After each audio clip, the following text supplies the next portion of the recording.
Hello, folks. How you doing? We're back.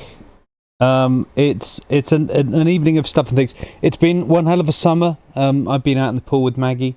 We got ourselves a little pool. Did you see our video of our little pool? Did you? Hello? Has everyone stopped? Yeah.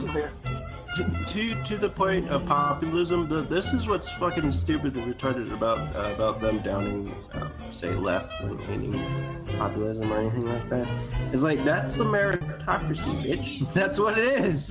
It's whatever the hell's the most popular. That's what populism is. Dumbass.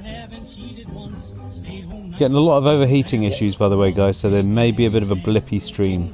Trying my best. No, I mean, the thing is that I find this annoying just because it's kind of like, okay, so when it comes to mocking populism or Trump or the way he does things, you throw a fucking shit fit just like the people you hate. It's kind of like, ban this thing, how dare this game be again? It's like, it's a satire game. What the fuck do you expect? Who's banning it? To be now? What game are you talking about? It's called Tropico. The series is called Tropico, and it's like you get to rule this island in the Caribbean during the Cold War, and you get to like play dictator and stuff like that. You can choose, pick and choose if you want to be a total despot or like like a nice person towards the people. It's very fun to play. The music is great. The humor is fantastic. And in the next one, they're gonna, they usually mock current events. So the current events are, populism, Trump, Brexit, the fact that Castro died. They mock anything.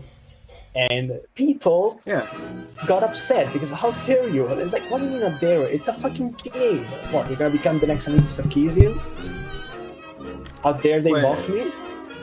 I'm gonna look up that game real quick because that actually sounds awesome. What's the game?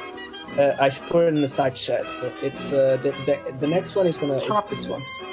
Tropico. Tropico. It's been 6 games now. So yeah, I haven't played it since the Tropico 3. It's basically just banana republics where you just start a fascist government and exploit your people, and it's a lot of fun. Oh Well, the 5th one added sort of an era system. You get to turn in the colonial era, you fight for independence, and you get to in the World Wars era, Cold War, and then modern era. And there's sort of like research, and the faction keeps changing, and so does the technology. You unlock more buildings, and in the 6th ones they're gonna don't mess with Gandhi. He'll nuke the shit out of you. Yeah, and the 6th ones they're gonna add bridges, and you get to roll not one island, you get to roll like a bunch of islands, and you get to connect them with bridges, and you get to move resources around. They're gonna add a new mass transit system, so I'm really happy. And I saw the trailer, I'm like, oh yeah, El Presidente is totally mocking populism. It's like, yeah, that's tropical. Then I went down in the comments, like, all these fucking people, like, how dare they, how they're mocking Trump, what the fuck, yeah, all these leftist bastards making games. It's like, okay, I remember these arguments. What do they call them again? Oh, the SJWs. Yeah, you're behaving like them. So, you don't have any more moral high ground. You're scum like them. Fuck off. It's a game. Let them fucking make it. It's a fun game too. Abib can, what do you think of the game? It's pretty fun for me. It was pure addiction, but I got bored from it after a while. Like, here's the thing, like, the thing that I didn't like about, the first 3, I didn't play 4, 5, or 6, well, 6 is not even out yet, is that there's not much to do at the end game.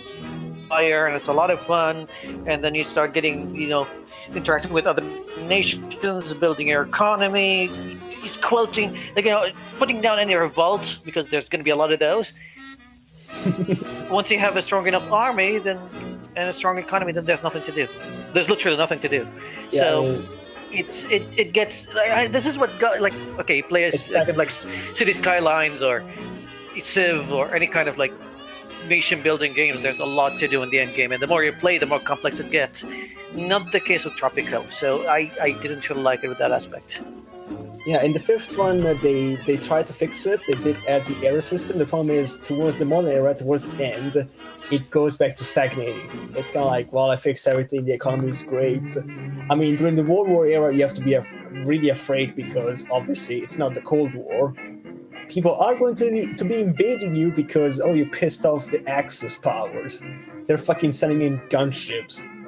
Holy fuck. But in the fifth one, they also added this kind of military mechanic where if you get invaded, it's no longer a game over. If you have a big enough army, you can repel them. So at least it's not a game over there. The only way it's a game over if they fucking invade you and they manage to defeat your army and destroy the palace. So yeah. Yeah, well, I I haven't played it in, like I said, since 3, so. Well, maybe I'll get back into it. Maybe not. I don't know. Maybe when the sixth one comes out. Yeah. The thing is, like, those games usually just captivate me for weeks. I won't play nothing else. In the fourth and fifth, they did add more powers. As in the fourth one, you had not only obviously the US and the Soviet Union, you also had the EU. In the 50s, which is a bit weird. It's kind of like, wow, the EU in the 50s? What the hell? China, which is already, rich for some reason. It's not like, isn't Mao Zedong in charge there? And then you have the Middle East. That was pretty fun. I mean... Yeah, Atlas pretty much agrees that, Tropica has an endgame stagnation problem. Like, you compare it to a game like Total War, and the last Total War game that I played was Attila Total War. And the more you play that game, like at first, like you would spend like 5 minutes per turn, just getting all your units where you want them to be, like taking a glance at the economy, checking your royal family and what they're doing, and then you're done. 5 minutes, you're done. After spending like 50 hours in the same campaign, you end up realizing that each turn is not taking you 5 minutes anymore. It's taking like 1 hour to 2, sometimes an hour and a half. Just managing all your fronts and managing all the factions that you have and seeing what religious groups are operating in your realm, and it gets complicated as fuck. And I love it. Tropico, no, it's the opposite. It's the opposite, and maybe some people like that because it gives them a sense of progression. Because hey, if you're a tyrant, then your end goal is just to sit on a throne of gold and just reap the benefits of a well-oiled machine that is your country, and maybe that's the feeling that they wanted to convey, and it kind of works. I also like the fact, I also like the satire just because it manages to make me laugh quite a lot. All the shit they do, it's kind of like I can see why I'm in charge here because everybody else around me is fucking insane or dumb as dirt. The music is also pretty nice. Just the overall atmosphere and just making your eye look beautiful and just see, I built this. Well, okay, I ordered other people to do it, but look how nice my island looks. When I was playing City Skylines, I ended up placing trees on the side of a highway, like each side, and I placed them one by one across the entire map, and I unlocked the entire map like 5 by 5. So that took me about 4 hours of doing nothing but placing trees one by one. Yeah, I mean that's what I really like about those games. You get to like make your own little city, and like, well, in the case of Tropico, your entire fucking island is a city. It's basically one city on an island. But I do quite like that. It's basically each city has its own character, its own thing going on. I mean, City Skylines is like Tropico, but more urban and not in the Caribbean. Which it would be nice to have like an expansion. They had the kind of snow expansion up in the mountains. It would be nice to have like a Caribbean one where you get to like, hey, it's like Tropico, except you don't kill people. You get to make a little, without the military campaign of it all. I don't know. Maybe they're gonna do an expansion of that. I mean, they've been pushing out expansions. It would be nice to have like a tropical setting, kind of like, I get to build, kind of like Tropico, but not without the whole executing people, brand them as a red. Oh man, I still quite love the fact that you can arrange accidents, quote unquote. That's the thing I usually end up doing or bribing people. It's kind of like, okay, fine. Here's $500. Fuck off. You know, I usually bribe people or arrange accidents just because throwing them in jail just doesn't do anything very good. You know, eliminating them, it just turns other people into rebels. And I don't really like the whole heretic things. I'm like, no, I don't like the church. Okay, just fucking give them money. Here you go. Here's a sickly full money. Piss off. Yeah, the last time I had to deal with the church in the game was in Shogun 2, and they kept trying to establish Christianity in Japan, and I'm like, just fucking get out of here. He's like, go away. And they're like, hey, we bring you gunpowder, you're gonna win over it. No, just get out. No. You gave me the guns, fuck off, okay? No guns. I didn't even want the guns. I'm like, just fuck you, go away. We don't want Jesus. Your people are worse than Jehovah's Witnesses. I will just steal the guns technology from my neighbors, but no, I don't want anything to do with your religion. Because the mechanics that they had in Shogun 2 is that if the religion of people, like once they start spreading Christianity and there's a community. divide, yeah, and once there's a divide when it comes to religion, there's always going to be a revolution somewhere. People are going to revolt, and then I'm going to have to deal with it, and I'm going to have to kill my own people, and then people are going to get mad at me, and the economy is going to be bad, and I don't want to deal with that shit, man. But kill them now. So yeah, just kill the Christians, steal their guns, and don't build any churches. Problem solved. Yep. It's a way out. Hey, I'll be right back. I need a cigarette. Well, bad news for America. America's our giant corporations don't want to be broken up under antitrust laws. Yeah, they seem to frown on that. That's so weird, because I would have thought they would have loved to have been broken up. Yeah, I know. It's easier to manage. Oh man, I guess another one of my favorite things of the game is the whole election process for the leader El Presidente. It's basically vote El Presidente ... or else. It's like, I don't think you need to threaten people, but oh well. You know the whole guns thing I find interesting when we're talking about taking the Christians' guns. If we actually tried that, I don't think they'd really do anything.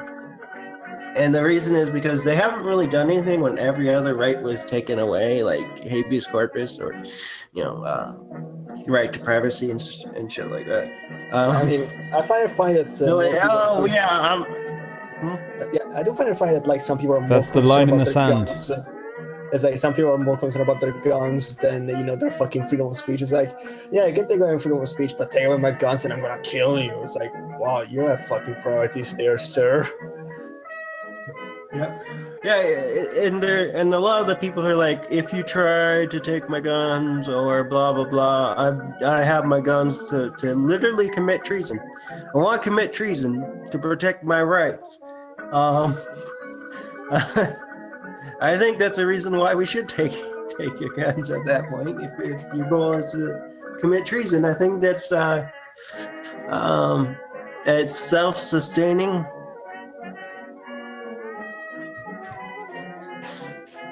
What are you talking about? Self-sustaining if we take your guns, like to self-sustain the country. It's in our best interest to take your guns away if your goal is to commit treason. So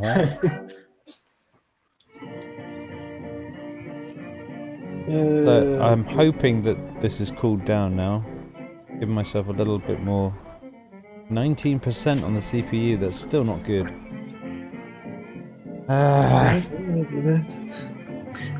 Struggling. It's not been a good start, to be honest. It's the weather, man. It's playing havoc with this machine. I need more fans. Big fans. With guns. Hookers. Whiskey. Forget the fans, jazz. just get the hookers. So how's And, everybody's week been? Fine. Wow. I was hoping you were going to fill it up a little bit, mate. Oh, mine's been great. I've been doing absolutely nothing for a while because Well, I've been to a wedding. Was I've that been off. Awkward. Yeah, great stuff. So you've been to a wedding, have you, Lucas? My cousin's wedding. So it was your cousin?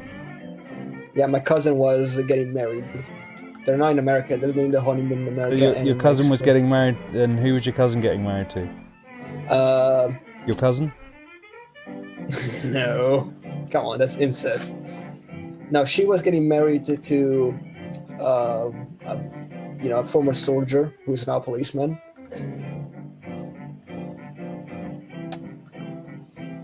Is that what you found out?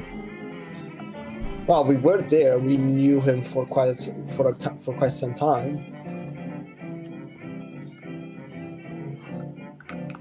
You're a real storyteller, you know that? Yeah. Well, my week's been rather busy. We've been in a pool, haven't we, Max? We had a little pool party. Had some friends over. I had a bit too much and felt really sick. And it was awful. Oh man. Hello, Pascal. Hello. Hey Robin, you could try playing this music on your show. What music? It's pretty nice. I put in the link. Is this going to get me some sort of infringement thing? Oh, it's the Chochmah music. So Yeah, it's very nice music. if it's copyrighted, then he can't play it. Yeah, a bit much. It's very tropical, though.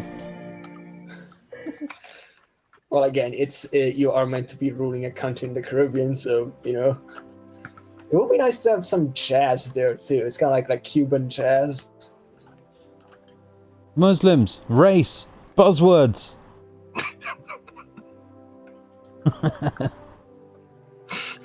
Lan, you're high as fuck. Poo party. The culture war. I'm actually just reading from the side chat here. But why are you screaming at people? So you've been a little MIA, Robin, enjoying Fallout 4? Just a little. Yeah, just a bit. Huh? What are you saying? Can you Fallout 4 is screen share? actually pretty awesome, especially if you construct like entire massive cities. From what I heard, it's Fallout 4, but with decent art direction. What game is this actually? Fallout 4. Oh, okay. I think you meant Fallout I look- 3 with decent art direction. Oh right. Well, no, because everybody who loves Fallout thinks it's not good enough. I was Or like, yeah, they're like Fallout New Vegas is the thing that they enjoy. that's the daddy. I was thinking this would be perfect then. But you also you've inspired me to start a new game, and I've been quite enjoying it myself. There's a lot of things to do. Try not to spurg. That's the thing. It's you don't have to spurg too much. From what I heard from Fallout, that's the danger, is that it's like Spurg Lord Central.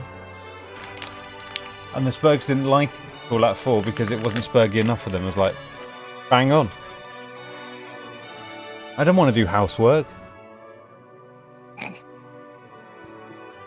know how some games they're just chores? Yeah. Yeah. That's how I feel about MMORPGs. It's like I'm doing chores.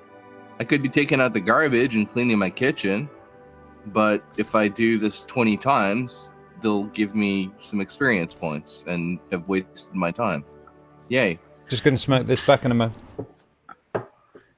Yeah, they actually didn't have a lot of that where you had to keep doing the same task over and over again, like those bottle cap things in New Vegas. It was fucking annoying.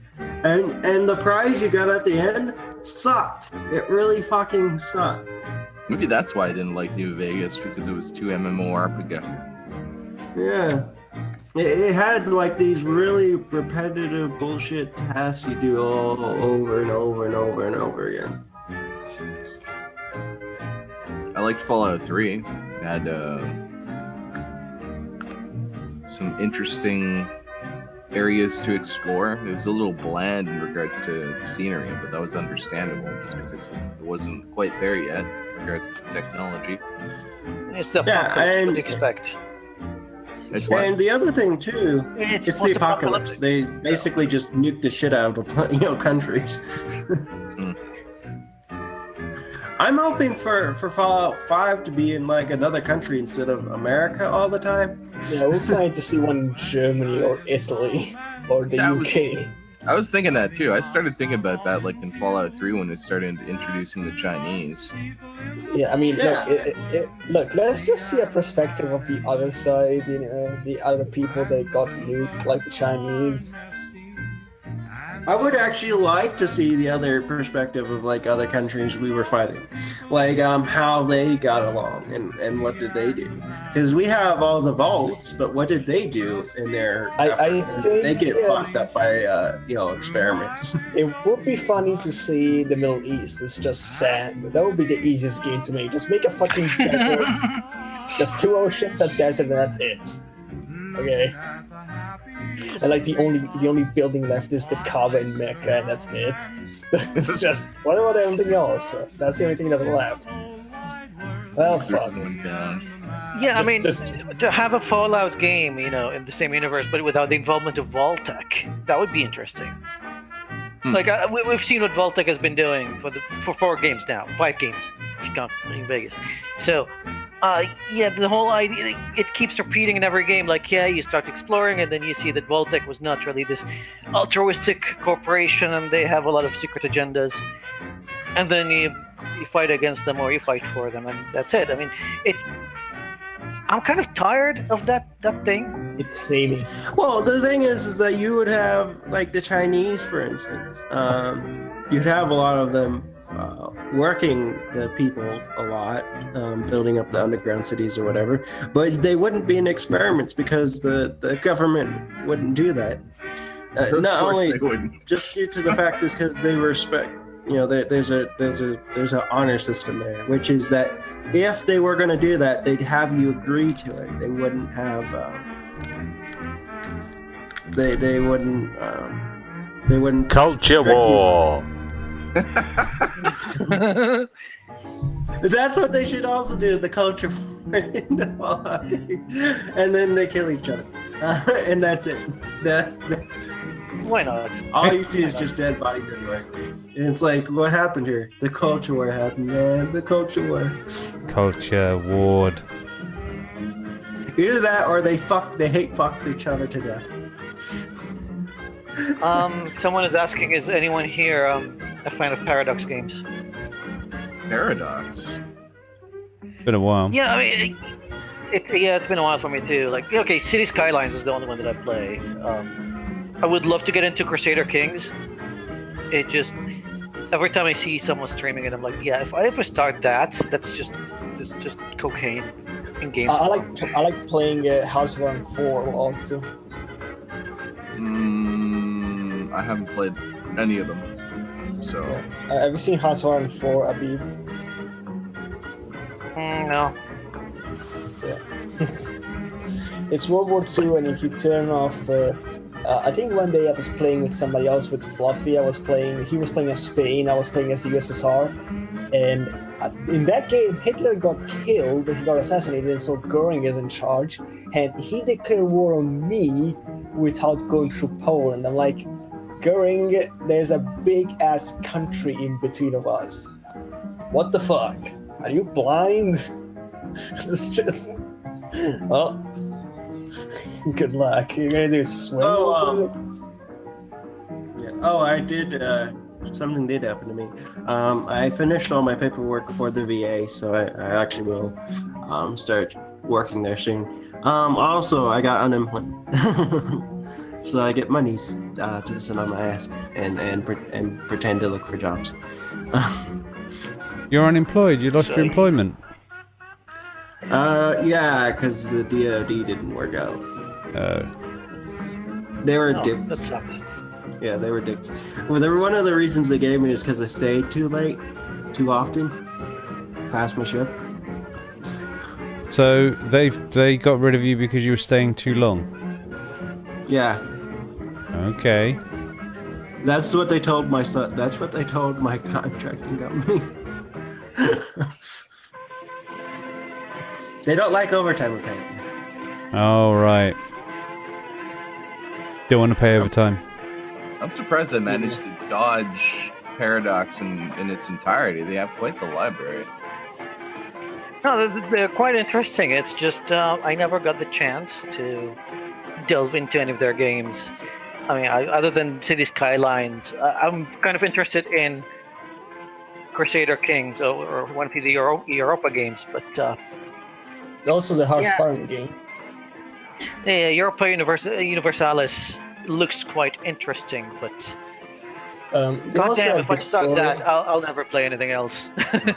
Yeah, they also have Victoria too, which is like their games. Crusader Kings 2 takes place during the Middle Ages, then Europa Universalis from kind of the Middle Ages towards the Napoleonic Wars, and you have Victoria, which is during the Victorian era and World War II, and then you have House of Iron, which is obviously World War II, and then the end of it, and that's it. They were planning to make a Cold War game, but that one got cancelled, which I'm kind of disappointed. It's kind of like, oh, come on. You did all the way to World War II and you can't do the Cold War? Yeah, they're one of the few publishers out there that still does grand strategy games. Yeah, I don't quite like them. They're pretty nice. Forgot the name of the developer. Something Anderson, his name is. Mm. And yeah, that guy is just a fucking genius when it comes to grand strategy. Hmm. I don't know, some Swedish dude. Forgot his name. I'm bad with names anyway. There was a game on the Sega CD called Third World War that was taking place pretty much in modern times. That one was interesting. I mean, the combat was shit. Like, you could fuck with the AI, but I'd like something more along those lines and to revisit old times, times that we've already had. It's like, let's fuck with the present, Yeah.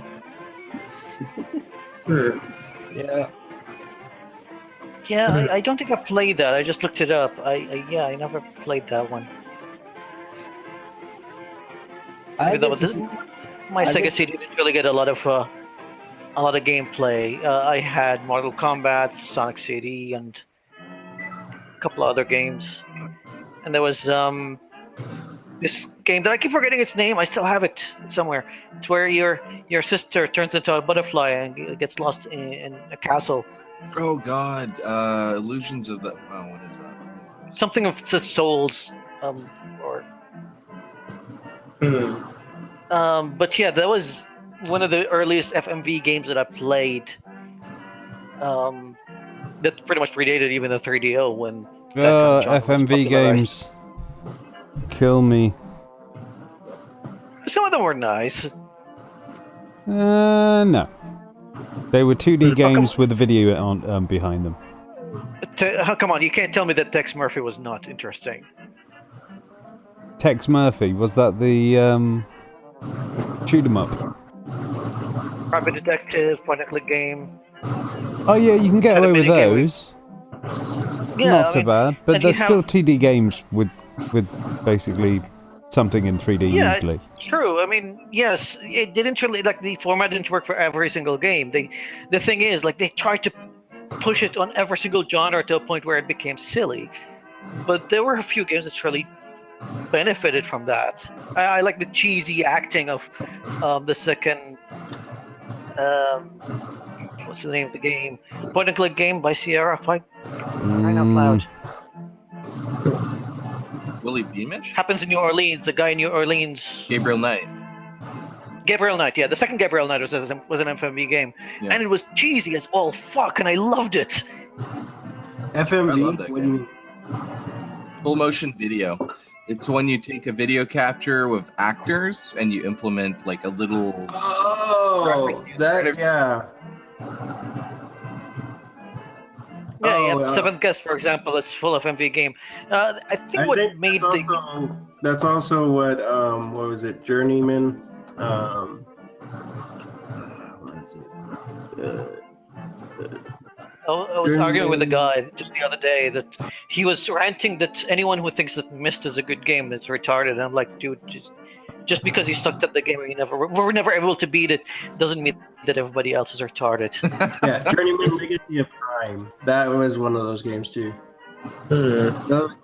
Those were pretty good, like really good games, and they were done really well. Yeah, Flan. He's like, Night Trap is getting Fake game of remastered, Flan. by the way. Well, I mean, if Night Trap was being remastered, yes, I would play it again. Oh my god, that's Holy awesome! shit. I'm actually kind of happy about that. What's Nitro? Night Trap is another full motion video game where it got a little bit of pushback because there were women that were running around and getting killed in their basically in lingerie and stuff like that. Well, for the time. Oh It was gay. But it's just over the top silly. Why not? I mean, I don't know why women aren't in more lingerie. I'd be naked if a guy tried to kill me in my bedroom when I was sleeping. Yeah, that game just made no sense at all, and it was beautiful. Yeah. It was just fucking beautiful. And yes, it's going to be remastered on the PS4. Perfect. I just found it. It's the 25th anniversary on PS4 and Xbox One. No PC release though, which kind of sucks. Sucks to be you, I guess. God damn it! I don't know. Like, I have no reason to get a PS4 again. Like, most of the games that are exclusive on it, not really that interesting. What about Last of Us? Well, I'm waiting for when the 1080 or an AMD equivalent is put into console machines. Mostly because they can go into an item that small now. Well, for me, the real kicker is the fact that I have to pay twice for internet whenever I get a console. So no, I'm just not going to do that. Someone You is don't saying, have to pay twice for internet for PlayStation. You only have to pay if you want to use the multiplayer function. That's someone is asking, like, okay, am I honestly the only guy that wants a game where you play as an Islamic terrorist? Back in the 90s and even the early Insurgency. 2000s, Hezbollah was producing a lot of propaganda games where you played as a Hezbollah agent. So there you go. You can play Insurgency. No, you can use the browsing function in PlayStation 4 without subscription. You can use the internet. You That's can't use terrorism. their servers. But I can download a video game on my computer and play multiplayer without having to pay a second time. That's my point. Yeah.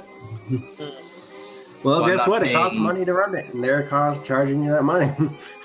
Yeah, and the companies are not doing it on the end of the PC because it's all a scam.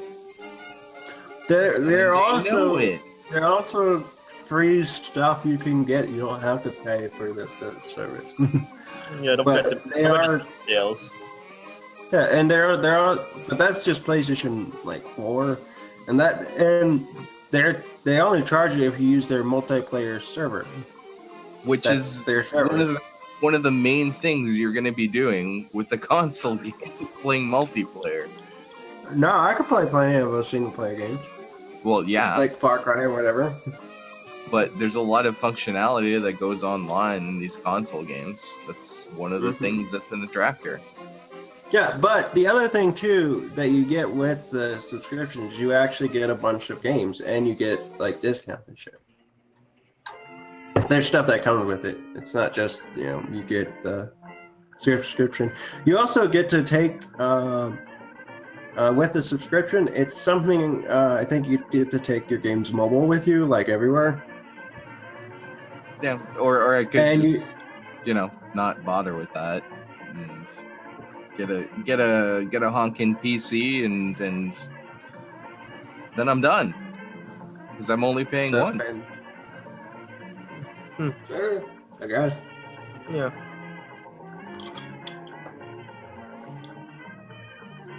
The PlayStation 4 one is the only one that actually saw value in when I got it. Well, Microsoft kind of shot themselves in the foot. Yeah. Yeah, they did that a lot. I shall return. Okay. Okay, take your time. So I don't know. Lately, I've been just playing a lot of Elite Dangerous again, and I got my hands on Tekken. So I've been Have you playing a lot of discovered all the that. aliens? And the only thing I'm saying There is are over I played- 200 alien bases now. How many? Yeah. Over 200 that we discovered. Nice. The only thing I was saying is that it reminds me a lot of GameFly when I paid for GameFly. So it's like there was an online game service that was with GameFly at one point.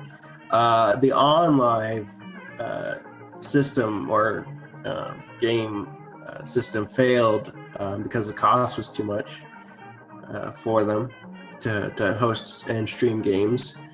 That was the only way they could do it without you taking their game and downloading it, is they would actually be the main hoster of the software that was running the actual game. But that was actually pretty awesome. I miss online. I was actually looking, when I got my job last time, looking to get a subscription again. But then they sold everything to Steam, which is annoying because Steam didn't even use this stuff or anything. Okay, so I googled games where you play as a Muslim, and there's a Reddit post on our Islam. So this is a Muslim board, and the guy was like, "Yeah, I'm trying to play a game on PC. Any indie games where I can play as a Muslim?" And the first suggestion was Minesweeper. Minesweeper.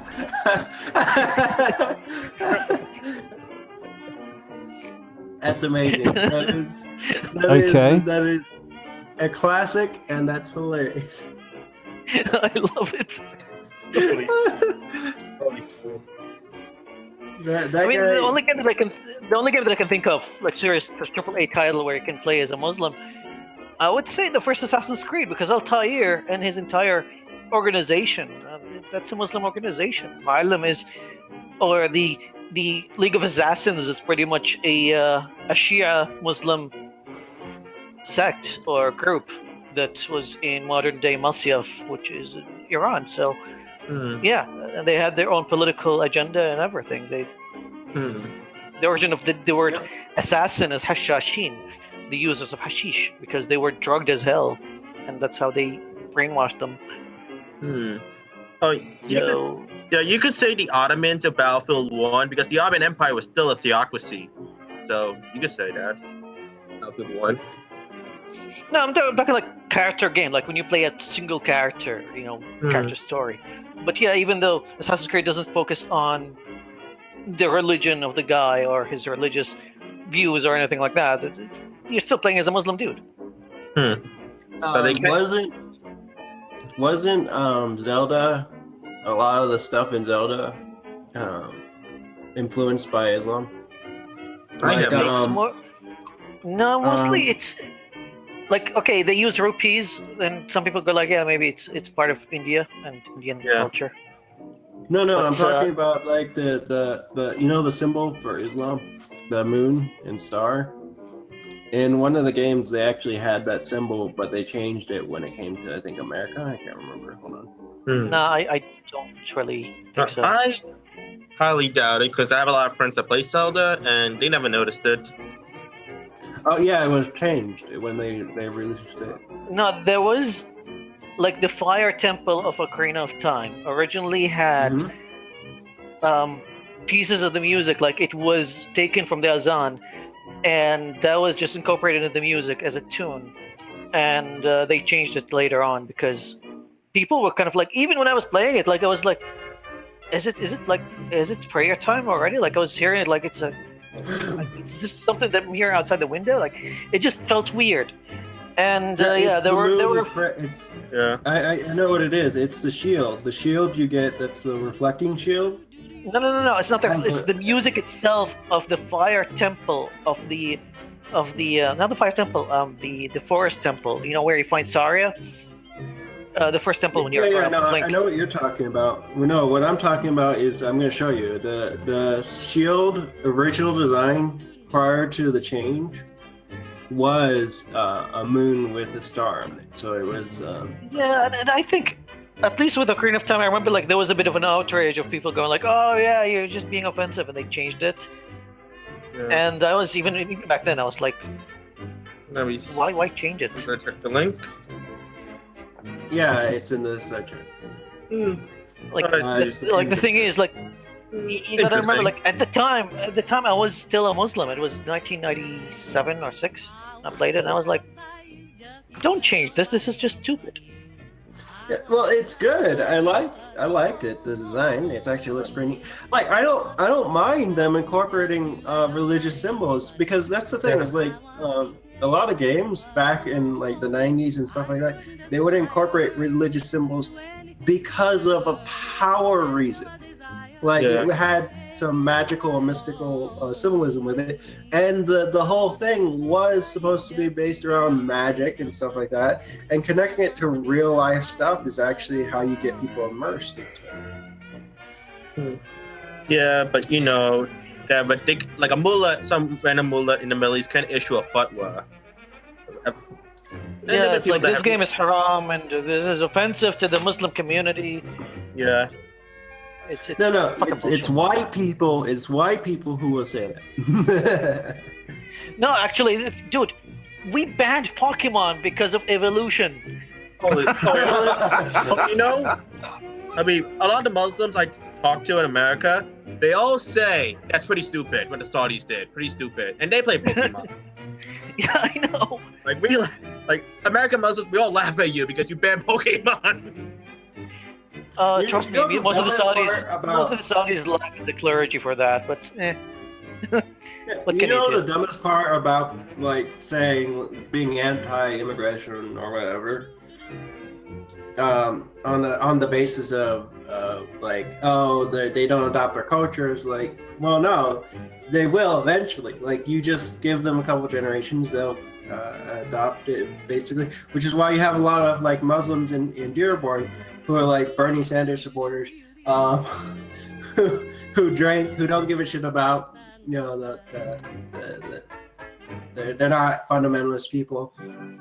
They're pretty much like everybody else, because of the fact that they lived here for so long. Like, eventually you adopt the culture that you're in, and if you want the British people, British Muslims to adopt the culture, accept them in, and then take them out for a drink or whatever. Take them out to dinner and then talk to them. You know, that's how you assimilate people.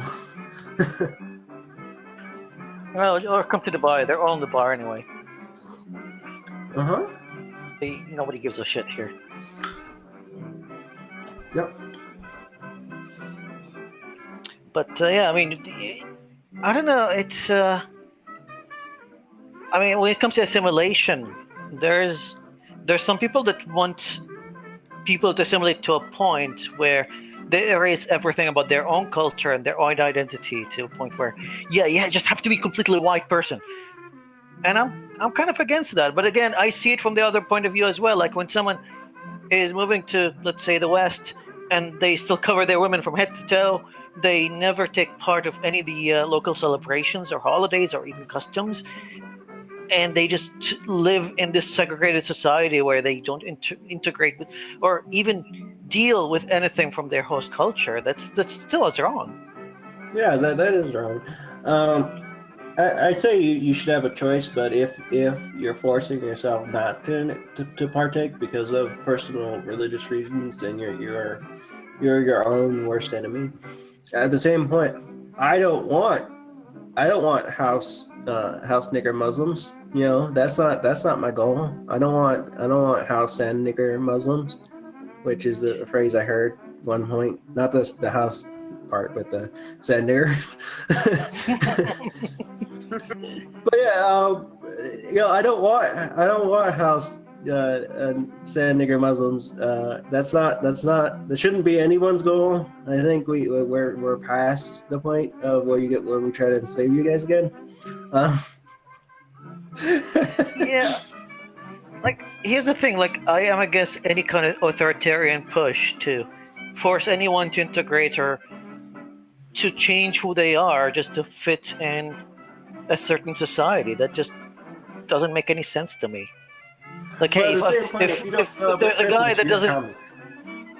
yeah, but again, hey, if I don't want to celebrate Halloween or Christmas, that's up to me. I don't give a fuck. I mean, Then you're I a just- terrorist. well, I kind of am. So, the hell, who cares?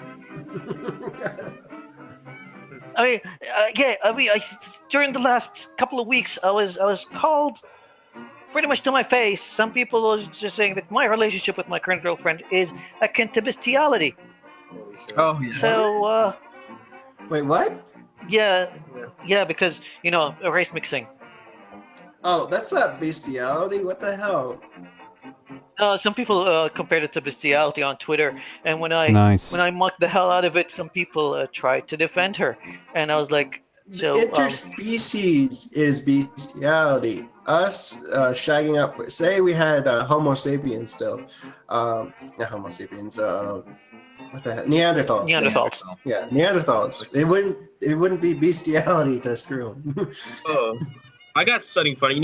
My mom told me that the West created the theory of human evolution to destroy religion. Tell her ask her what ring species are. She's from Pakistan, so I highly doubt she'll listen to that. Well, no, just give her a picture of ring species and ask her what is this. She's gonna call it fake. Like, Pakistanis are It's really a big real into conspiracy. thing. Pakistanis, they are really big into conspiracies. They will believe every single conspiracy against Islam. They do. It's like so cancerous. I can give you a picture of like a ring species squirrels if you want. I can show my mom hundreds of like scientific articles about it, and she won't believe it because she's like religious, my mom. yeah. Well, I mean, I bet your mom and my mom would get along then. They're both the same kind of crazy.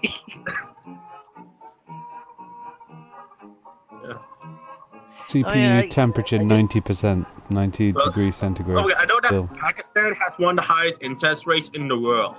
It's like really crazy, the incest over there. Nice. That's where you want to go, wait, Alabama. Cousin fucking. Yeah, here's the picture I was trying to find. It was the lizards that did a ring species, based on where you were in California. Same lineage, but it's a ring species.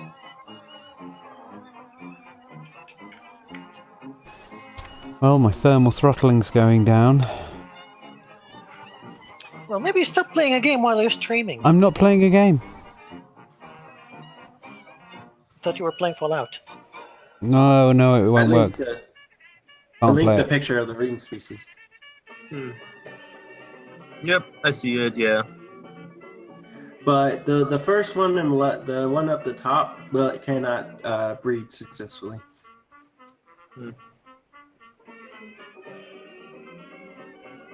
Because it's too far away from it. And basically the first one that's in the list can't breed with the one at the bottom of the list.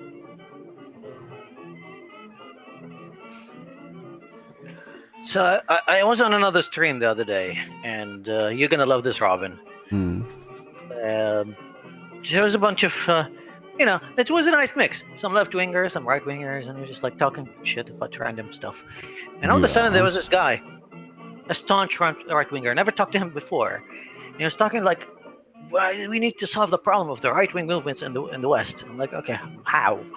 And he was like, well, we need to start right-wing activist groups. Right. And what is your goal?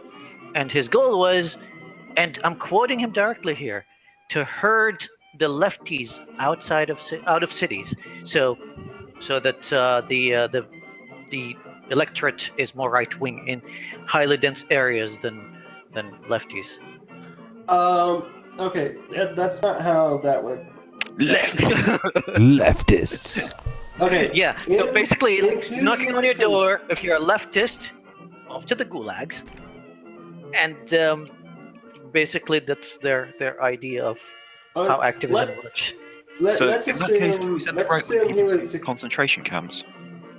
Yes. Well, let's assume that he got what he wanted. So we moved all the left-wing people outside of the cities to, let's say, country cities. Where the black people actually are. So we moved all the left-wing people out to the country, which shifted the population. 2020 comes up, so it's the census. They would reconfigure the populations and Senate representatives based on how you moved everybody. So now you just shifted the representatives to different locations, and now you made the actual country and black areas populated by a lot of white liberals, and so now they're going to be massively overrepresented, and now you're going to have a lot of left liberal politicians get elected in those areas. Which, if anything, Yeah. between the electoral college the other way in America, of how much of a fine line it is and how liberal central all of the cities are. I just, Places where your vote counts the least. I listened to the entire rant, and pretty much every time he was like, well, these we have to fight out these people, and I was like, why? And he's like, because they're destroying culture. And I'm like, based on what? Based on your opinion? And here's the thing, like he thinks that culture should be controlled by the state. If this is the idea that the right wing is trying to push right now, and I'm not saying that all the right wingers are like him, and if they are, then that's a very bad thing, by the way. That has more in common with communism than fascism. If you said, take for instance, if we look at the Republicans, the GOP's platform, they literally said we need to deal with porn. So the right wing's trying to control the culture. That's nothing new, and the left wing trying to do it too is nothing new either. Hey, Will, the UK's a few years ahead of you in that. The UK's a few years ahead of you in that. We've already got porn banned in quite a lot of places. Oh yeah. We have it declared a health human hazard in Utah. I'm sorry, what? Oh God! It's a health human hazard declared by the state. Holy shit. Hold on, I'll show you. I'm gonna be spreading a lot of health hazards then. Habib, get it right. You're going to be making a lot of health hazards. That too. I mean, I do that by just existing, because I'm spreading lower standards of living by just existing. Yes, secondhand alcoholism. It's declared a public health crisis.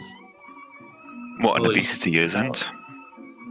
Nah, why would we declare fat people? Don't worry. We like fat people. Oh wait, that's wrong. Oh right, we should encourage more fat people because they make a cheap source of lantern oil. Well, they're a cheap source of labor because they just sit around when you want people to just be obedient. You make them fat. Lubricant, not labor. Well, fat people make good lubricant, not labor. Yeah, especially if you're hunting for whale oil. No thanks, I'm allergic. I may catch obesity.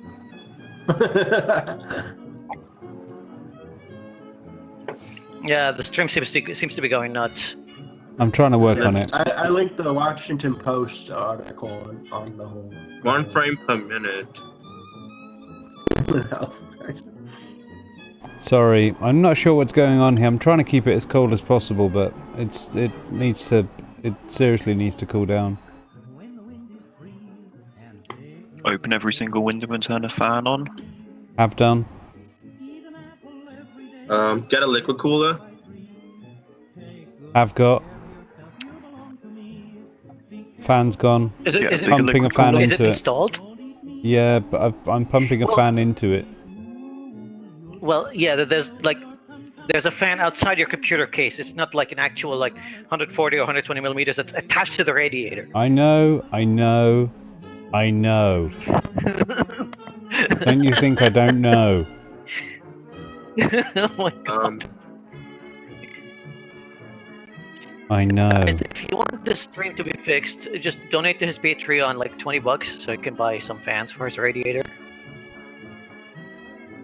We might need to donate like $200 for Amazon temporal distortion shipping. It's a bit much. Because you received it the day before you wanted it. God damn. That's awesome. Yeah, don't you watch Lonely Ready Run for the shit posts? I mean, shit shots. Hey, Robin, crap shoots. Steino is saying that maybe someone blocked him, but he did actually leave. And it's possible that someone did block him as the reason why, but he did actually leave our group chat for the open house. So if he wasn't supposed to be kicked out or anything like that, just put him back in. He said if it happened, it was by accident. He did it.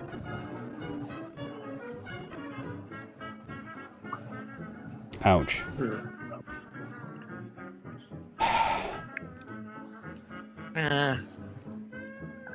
It's not working out the stream very People are well. sending me food porn.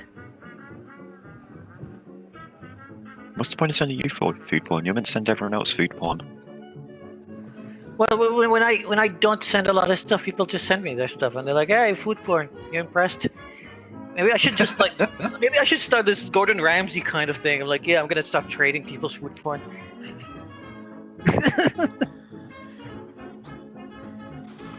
You and your food porn. You've got an obsession, man. Yeah. Food porn is I awesome. It's the best kind of porn you don't have to masturbate to. Have you caught my Twitter yesterday? Wait. Did you say you don't have to masturbate to food porn? If it's got porn in the name, masturbation is mandatory. No. There's different kind of orgasmic sensation. Well, yeah, it's a different kind of sensation. But anyway, have you caught my Twitter yesterday? Because I decided, against all better judgment, to just ask a question to the Twitter sphere, like, "Hey, all vegans, can you please give me one good argument for your entire ideology? One good argument." And 6 hours later, and they were still spurging. I think I pissed off half of the vegan community. I know that. Almond flapjack. I know that India does have a large vegan population. India has a huge one. No matter what their argument is, I still say they're wrong. There is no such thing as good vegan food. Food can be good food that so happens to be vegan, but if you set out to make vegan food, you're doing it wrong. There is vegan food that does taste good. I've had it. That's called a salad. You know, even meat eaters eat salads every now and then. Yeah, but there's also there's patties that actually. Obviously, they can't help it. I'm surprised that vegans eat vegetables. I mean, how do they manage the wheelchair?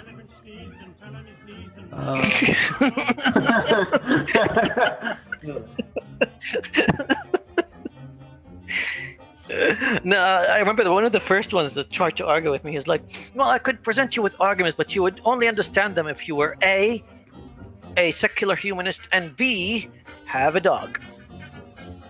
And I was like, okay, so if your argument has a pre-requirement in my character to adhere to it, then it's pretty much like saying that, hey, jihad is going to make a lot of sense if you're an Islamist. Also, you don't actually have to be a thing in order for an argument to be good. Like that's a terrible. That means your it's argument's like shit. Yeah, that means your argument is not rational at all. It's based on emotional appeal. And then he was like, yeah, what's wrong with emotional appeal? No, it's based on circular reasoning. You must already accept the concept in order for it to be convincing. No, No, the there's idea nothing that wrong. having a dog is basically him saying that if you have a dog, then you won't eat a dog. And maybe the guy is mistaken about me because, for example, I fucking love horses. Like when it comes to the if I want to grade all the animals and the way I like them as companions and whatnot, horses are the top. After that, it's cats and then it's dogs. And guess what? I already ate horse.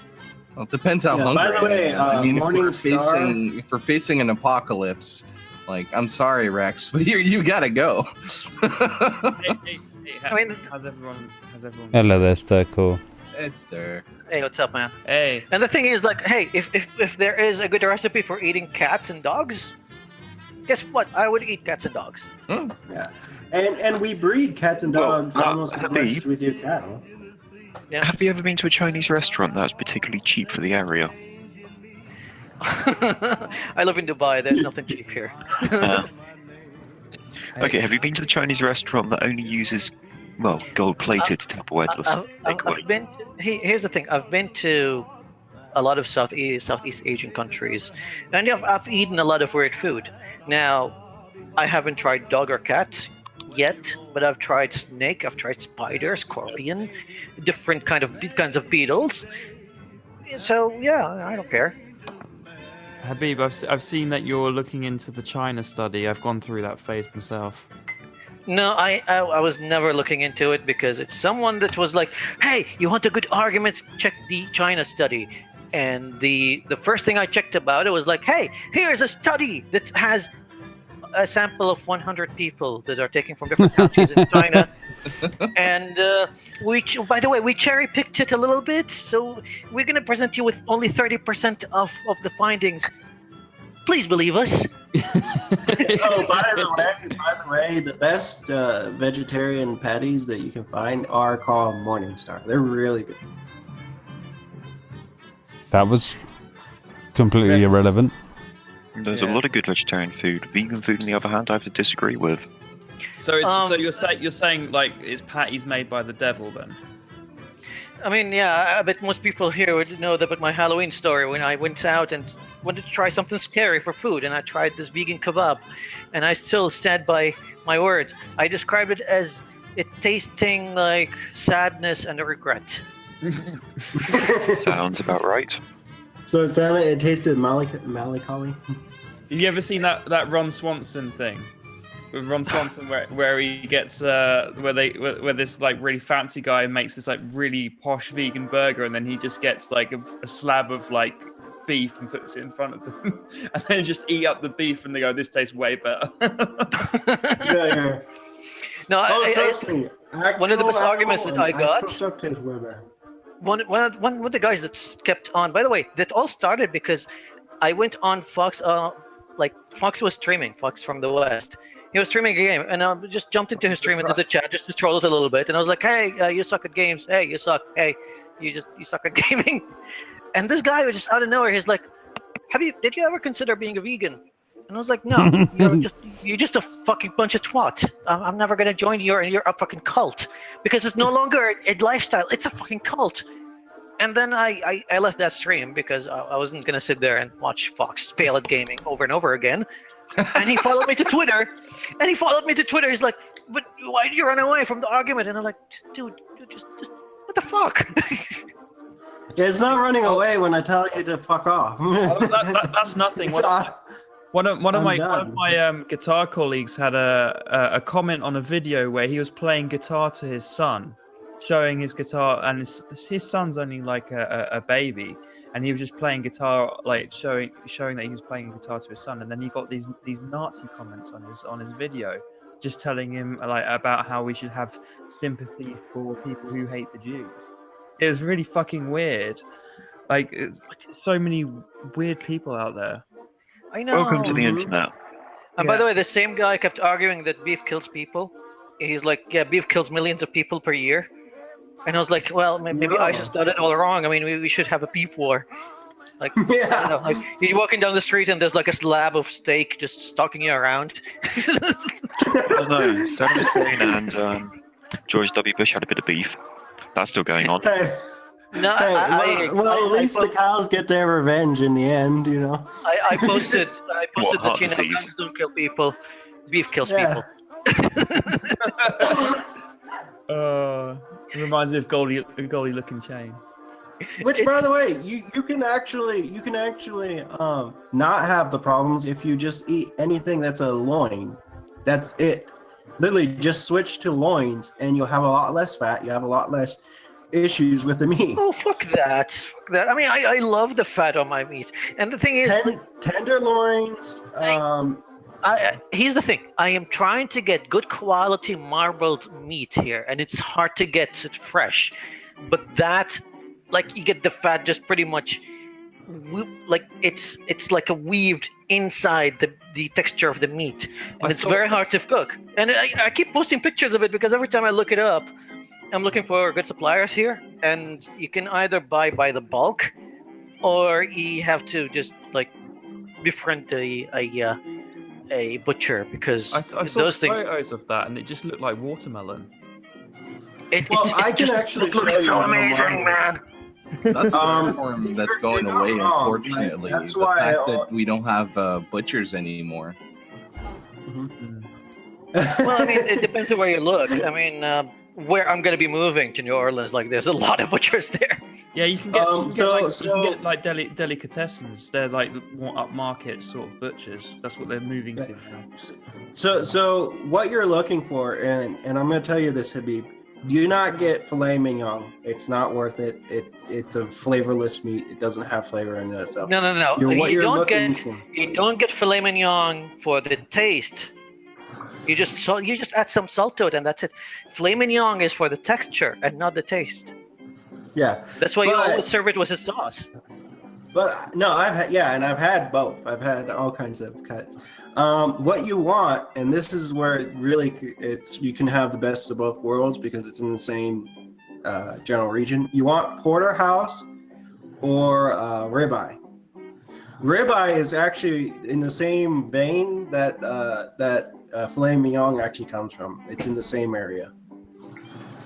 Yeah, I mean, I do like the ribeye as well. It's and to be honest, I'm not a big fan of the filet mignon. I think it's overrated. I just enjoy it. It's way overrated. It's way overrated. It's too small. It's way more overpriced. If you go with a porterhouse, you're actually going to get way more meat. You're going to get way more flavor. It's going to be worth way more for your bang of the buck. The most expensive I've ever had porterhouse was a $40 one, but it was like 16 ounces or more. I think it was like 18 ounces. And it was pre-cut, and it was at Chris Roof's Chris. I have to find the exact name of the place, but it's one of the best experiences I've had as well. And it was because they heat up the plate and it keeps the meat and every bite really, really hot. You're making me hungry. Yeah, I've had food where they heat up the plate. It's a pretty brilliant way to keep it all nice, but for a slow eater, it might not be a good idea. Oh, it's good for a slow eater. No, if you're a slow eater, sometimes you burn the bottom of your steak, and I've seen this happen. Oh yeah. I get what you mean. But yeah, Roof, place you want to go to for really good food. Now, keep in mind, everything costs money.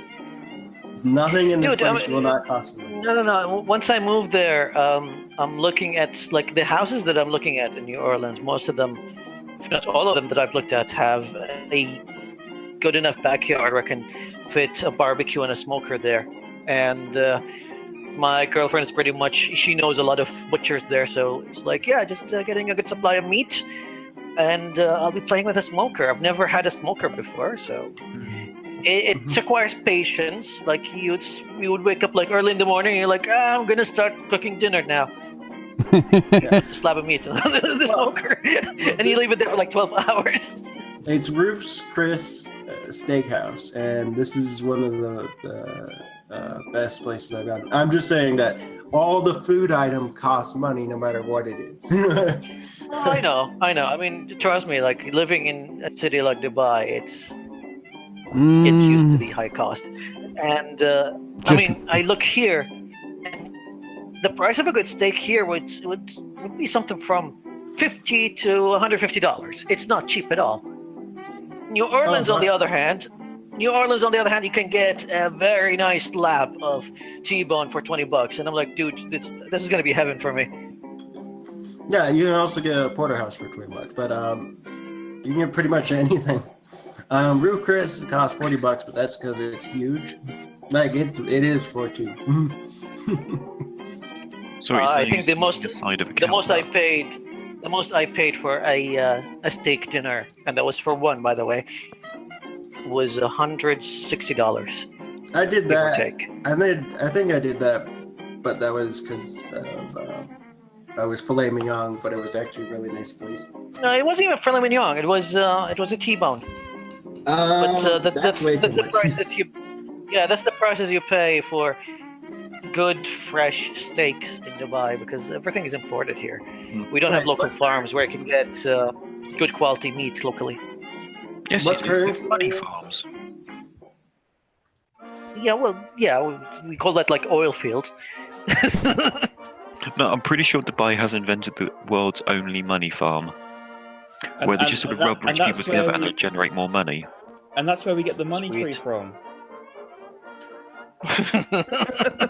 I need to steal some of those seeds, man. Plant some coins. So the money trees flocked to the UK the second we declared Brexit. Or at least that was the promise, wasn't it, Sargon? Yeah, somebody said it. Oh man, have you heard recently about they've given 15 billion in tax cuts to corporations, and they said that we need an austerity. We need to be in austerity, and we've given a 1.5 billion. 1.5 billion pound deal to the DUP as well, and they found 15 billion somewhere else to give these corporate tax cuts. It's really weird. Like it's really weird how that works.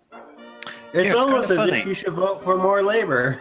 I really like it. So if you vote in a crazy right-wing party which is incredibly backwards, you get out of austerity.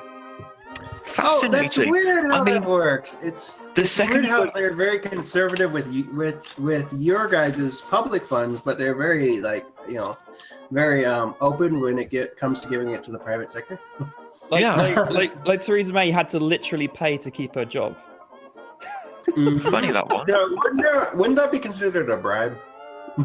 Yes. Yeah, it's a bribe on the DUP's part, you know, because they're basically saying pay us and we'll support you. Mm-hmm. It's fucking and they actually have links to terrorism. Yup. And all of the accusations labelled against the Corbyns is just ridiculous in comparison. Mm-hmm. Like, oh, he supposedly supports like a guy whose policies he likes at one point. I'm like, whatever. Like, you can a lot of people can like a lot of bad. People can like bad people in history. That's okay. I'm not too opposed to it. Like, for instance, if they're like, one of the commanders for Hitler, and they say one of his commanders had good advice when it came to war, or came to how you deal with your own people when it's like when it comes to like recognizing propaganda or whatever, or what if you take something that like one of Hitler's colleagues talks about in terms of propaganda and start like teaching that in school, so you can recognize it and how to deal with it and how to whatever, you just basically learn from it. There's nothing wrong with that. I don't see anything wrong with liking someone's policy, even if they're a bad guy. If it's a good policy, it doesn't matter where it comes from. That's not an argument. The source is not an issue. It's just it's just people that hate the source. So, but that doesn't make it a bad argument. So what you're saying is we should vote for the first British National Unionist Party, which hates all of the members of the UK other than England, and that way England itself will get out of austerity like the rest of the UK is doing.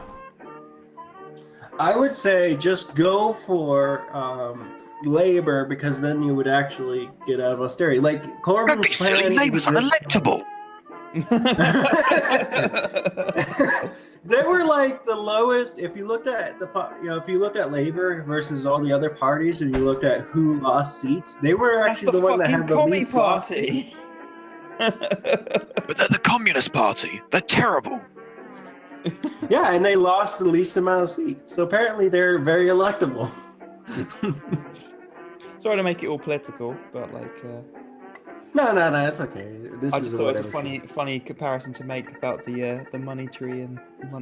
Well, take for instance, if we look at our money, we spend more on and on corporate tax cuts than we do on welfare. Well, I'd say Public you spend welfare. more on the military than anything else. Well, corporate welfare is a very important thing. But public welfare for the United States is like $40 billion. For corporate tax cuts and subsidies and all that kind of stuff, that's about $70 billion. Not to mention the amount of money we don't get because of offshore cash and the wars. But by the way, I worked for the DoD. I worked for the Army Enterprise Services. We don't get that money. That money does not come to us. We barely get what you would consider a productivity wage. So I don't know where it's going. It's just not going to the employees. Yeah, it's going to the heads of the contractors. It's like that the NHS is suffering from the government employs middlemen to essentially refer people to the government's businesses. So it's just like, did we outsource middle management and then give it to a company which is turning a massive profit? Yeah, and to take save for money? instance, the way in which they save money is they cut benefits and they don't provide benefits. Like they don't have paid maternity leave, they don't have paid paternity leave, they don't have a lot of the healthcare isn't reduced or paid for. I actually had to pay over $500 a month for health insurance. The benefit I got for the DoD was not that great. It sucked. And they would cut vacation. You'd only get accrued vacation, which means you only have maybe 10 days. Wait, Americans get vacations? We do get some, but it's like accrued, so you don't get it right away. You get it after you've worked for over a year. Oh, by the way, I'll just tell you F5. Yay, the F5. So, it begins. Hello, I'm back. F5. Hello. Again? No. Yep. I've been having a day of pissing off centrist Twitter. Centrist make me laugh. Well, I don't know. Do the centrists have air quotes or not? Well, the thing is, I want to know if I'm wrong, because I was just basically trolling. But like, I came up with the conclusion that if you're going to be a centrist, your same opportunities that you have are at being a centrist is the same for every other voter. Just saying that you're a centrist is saying that you're conscientiously thinking about voting, which should be the standard for every voter. I don't understand why it's any different. The whole centrist thing, right? So it's not like nihilism. Nihilism is where you have no position, but you can adopt any position as it's useful. Like there are certain times where you can come for good reasons why you could adopt a certain position, whatever. Anyways, centrism, it depends on what you're talking about. If you're talking about America centrist, it's not actually the center. If you're talking about being in the center of two politicians, like the hard right and the Democrats, you're talking about being between. Should we cut Social Security a lot or a little? But my point. Let me just clarify. My point is that at the end of the day, when it comes to the voting day, or when the votes have to go into the ballot box, you have to make a sacrifice and choose, just like every other voter does. Yeah. I don't see how being a centrist is any different from any other voter because of the ultimatum. I want to form a pact, a super PAC that's called get the hell out. I call it the get the hell out pack. You know, people keep saying, if you don't like America, get the hell out. And I'm like, why can't we get the politicians we don't like the hell out? Yeah, but like, But you see, it's not the choice you actually have. Your choice you have is a shit sandwich or a shit in the face. Either way, getting a mouthful of shit, but you have to pick which mouthful of shit you want. Well, actually, no. We actually had like a decent choice like last time. It was Jill Stein versus Hillary Clinton versus Donald Trump and Gary Johnson. That's who they were. Sorry. They all had the equal chance to win. Like, and I'm not talking about the polls or anything like that. If you look at the polls, then Hillary Clinton had a somewhat likely chance, but she also had like within the margin of error of losing. Wasn't there some rigging against Bernie? Yeah. And he would have won for sure because of how the dynamics of the politics if he were actually going. got into the leadership of the DNC, he would have won because of the comparison between him and Donald Trump. I would have just loved Bernie Sanders to run as an independent with Jeb Bush. Because in the US system, the vice president and the president are allowed to hold equal power and run as co-running mates. Yes, but I would have actually liked him and Jill Stein. Like, I would have liked that. That would have made more sense. Politically speaking, like, on policy, they're a lot closer. This is why I voted for Jill Stein, because she actually represented me better than Bernie Sanders, but Bernie Sanders at the time had represented me the best. The thing is, though, if Bernie Sanders had been on the front of the ticket, he didn't have the negatives that Hillary Clinton did. And there was no way you could have given him the negatives. He wasn't under FBI investigation. He wasn't spending years gutting our welfare system and fighting to gut our welfare system. That was Hillary Clinton, not just as the first lady, but in Congress she did that. She fought for that. She fought for as the first lady. She fought for the alignment of welfare. This was what Bill Clinton was running on. They were running on that Hillary Clinton and Bill Clinton were a jointed effort. That was one of the positives. Yeah. So if you got Bill Clinton, you got Hillary Clinton. That was their slogan. That's what they were running on. But I just wanted to know about my point about centrism, if I'm wrong about that, because as I said, my point is that if you have to make the sacrifice on voting for someone, you're no different than any other voter, other than saying that you think about it. Yeah, it doesn't really make much difference, and it's kind of interesting that people would call themselves a centrist, because if you've got the same opportunities that every other voter has, what makes you any different? Because you're still going to have to vote left or right. There's no centre party. Well, take for instance our Green Party. By the way, our Green Party is the centrist. If you take the political spectrum, where you actually go like the political compass or whatever. Jill Stein was close to the center. Like she was I wouldn't agree, because American left and right or worldwide left and right? America's world left and right is really far right. Compared to everyone else's. The world center was Jill Stein's. Jill Stein was, yes, she was farther to the left than Bernie Sanders and more libertarian, but she wasn't that far from the international center. Okay. I say that's true. I mean, like, there's certain things I can't remember exactly what those things were. Like, well, like for instance, the things that made her more far left than Bernie Sanders was the bailout of the students, like the what was it, the quantitative easing of student debt. That's what pushed her to the far or left. But she's not like a communist. She's not like a Stalinist or whatever. But I couldn't get with that. I couldn't get with Jill Stein because I mean I'm not an American citizen, but like I couldn't like if I was an American citizen, I couldn't support her based on her anti-science stances on things like GMOs and nuclear power.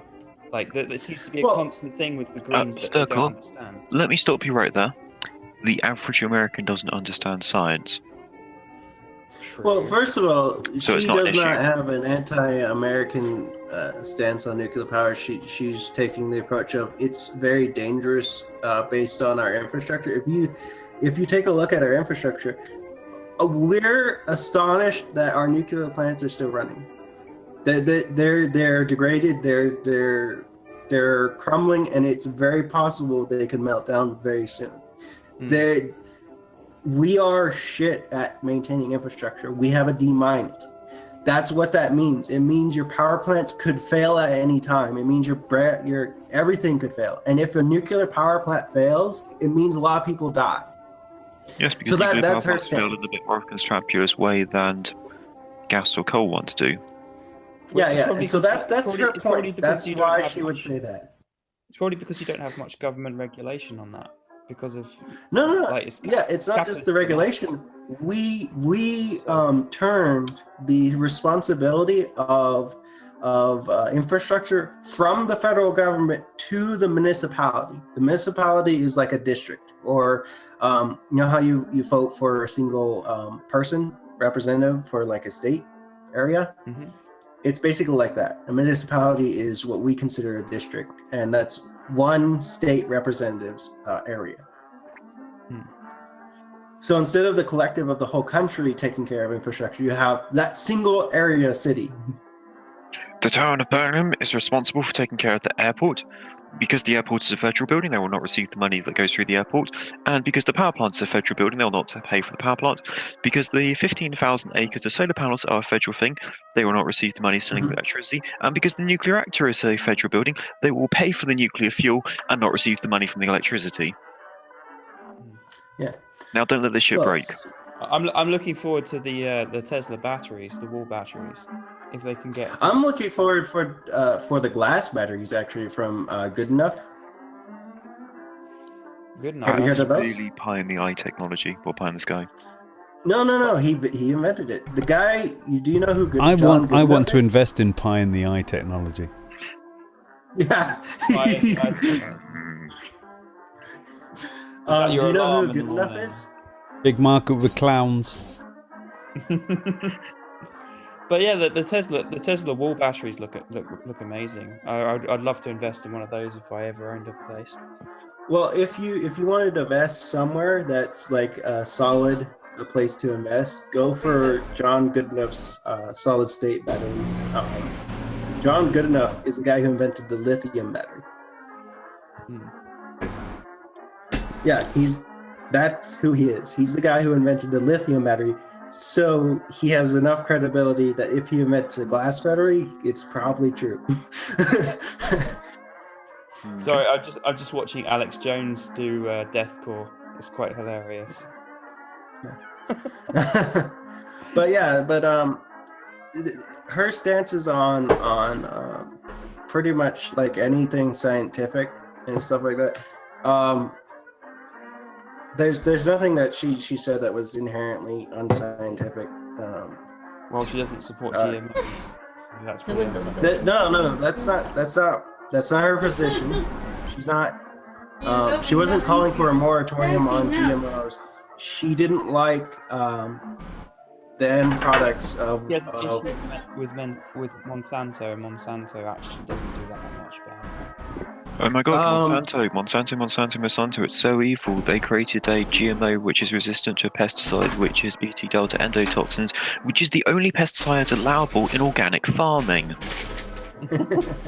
Their GMO technology creating crops created a type of corn which grows about 1 less corn a plant but grows 2 foot shorter.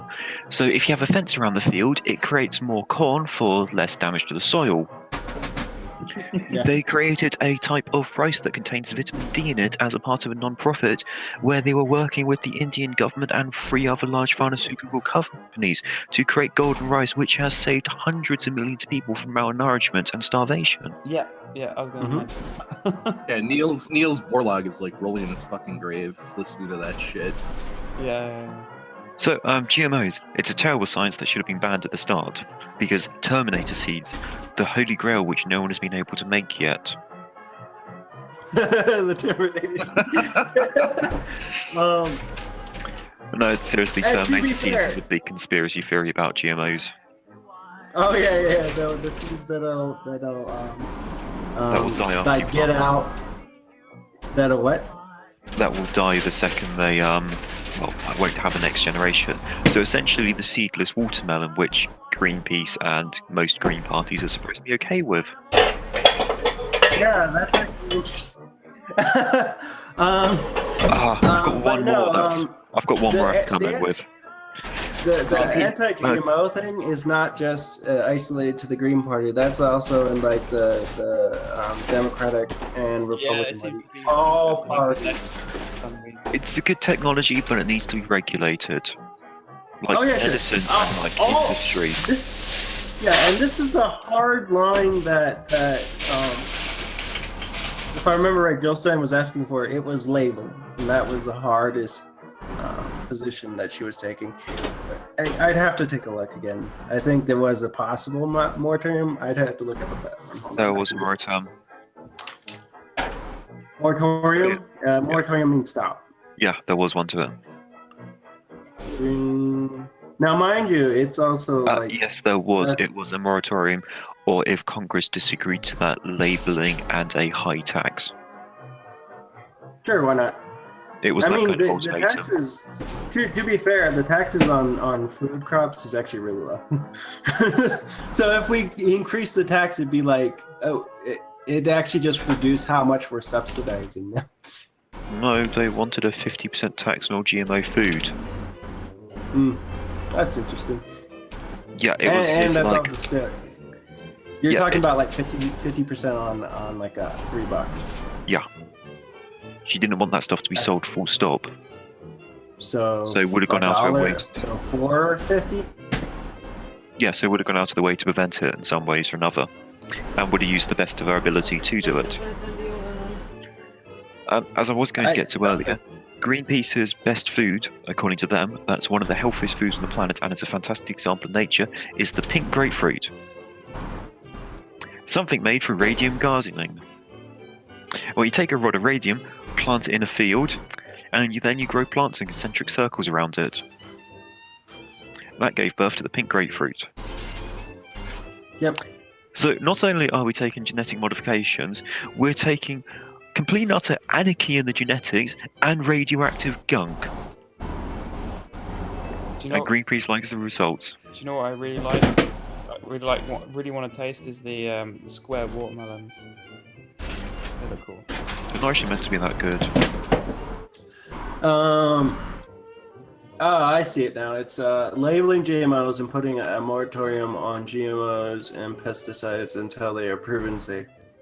That's difficult to do, but yeah, okay. I'm not against the second one though. What proved they're safe for a long-term consumption study? Well, In for humans. like pesticides, prove that pesticides are I might go to bed in a minute. I was only going to be on it for a little bit. Boom. If you prove that it's safe At for 5-star. long-term consumption, it's going to take years on the study, like 20 years. We've already done a lot of that work though. Like, we already have a lot of. President Decree can tell it to start all over again because you're not doing a big enough sample size. Depends. Then the don't roadblocks know. get a sample that That's what big, they make it pay, take that's- even longer. Yeah, that's what a lot of corporations are doing anyways. Like, they're already doing the long-term studies. Just one question before I go. Has anyone worked out what a thought commie is? What a what? A thought commie. I've yet to work it out. It's basically the people control the means of their own thoughts. Ooh, I know. A 5-year-old which has finally learned other people are people too. So, when they receive a praise from the teacher, the 5-year-old that's finally learned empathy and about other people says, wouldn't it be nice if everyone else got praising? And when that thought runs through their head, they're a thought commie.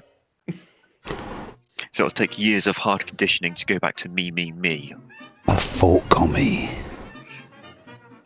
Bloody thought commies. Hey, is a teacher a thought commie? Think about it. Is a teacher a thought commie?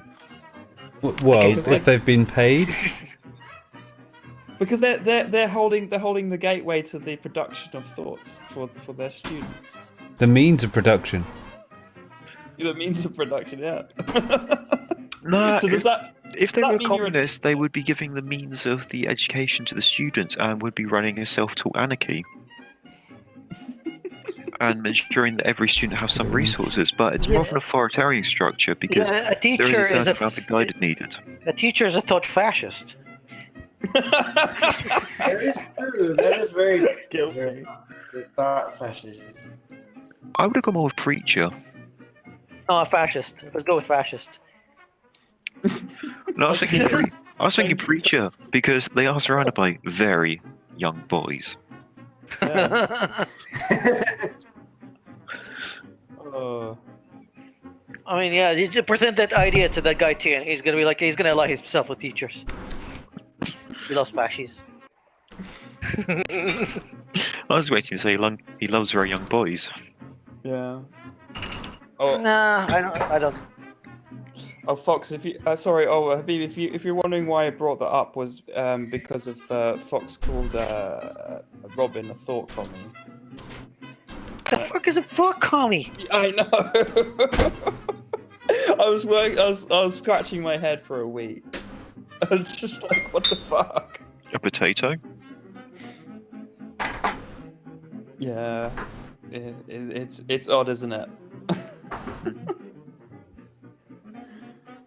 Who'd called me a thought commie? Fox, You're, remember when he gate crashed and he started talking about like how you're a communist with your thoughts or something like that, and I paraphrased it as the thought commie. I'm a commie now. No, not a commie, a thought commie.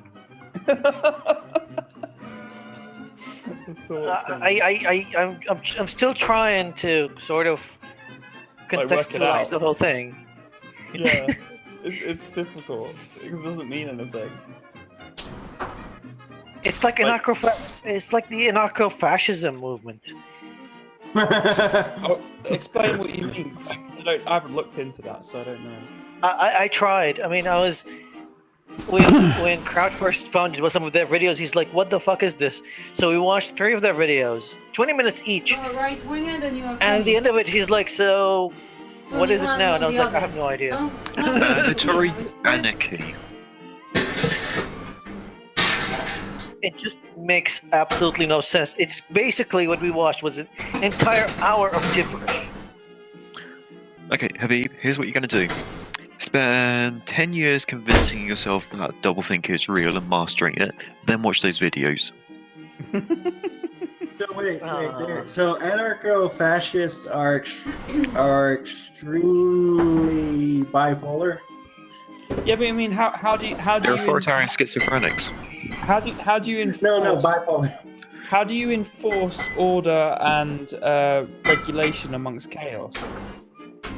Amongst no government. This is a system of complete and utter anarchy as long as the anarchy takes place in this very strict and rigid manner. You may only loot supermarkets on the weekdays before 7 p.m. Sexually.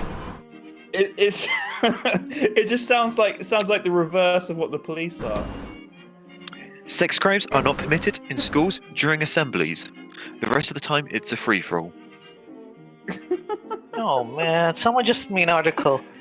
Eating less meat could save up to $31 trillion and many lives. Why do I have this? Like, my bullshit meter is just like, I think it broke. Like, it went way over the roof. It broke. Yeah, don't pay attention to it. It's like people like saying like, "Oh, meat's gonna save climate change, and it's gonna have a huge impact," when it's like 30% of the total. Oh yeah, you were kind of commenting on the huge thread that I had on my Twitter just yesterday. You were having a lot of fun with that.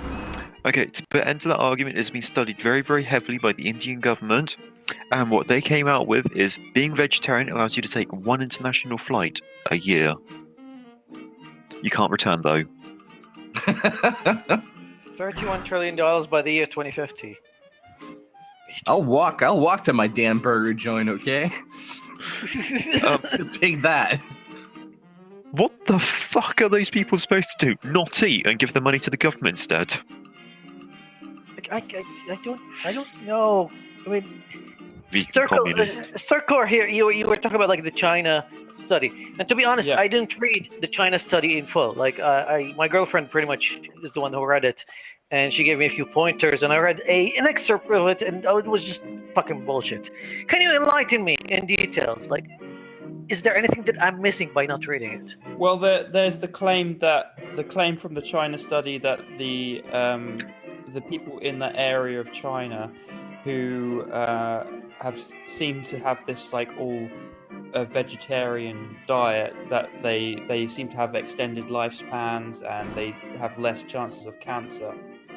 And that's the point of the study. The point of the study is trying to mitigate cancer, and this is one of the reasons why. Oh yeah. I mean, you could just say that. Hey, you can look at North Korea and South Korea. North Korea has more vegetarians because they don't have access to a lot of food, and they just rely on their farms. South Korea, on the other hand, they eat burgers and steaks.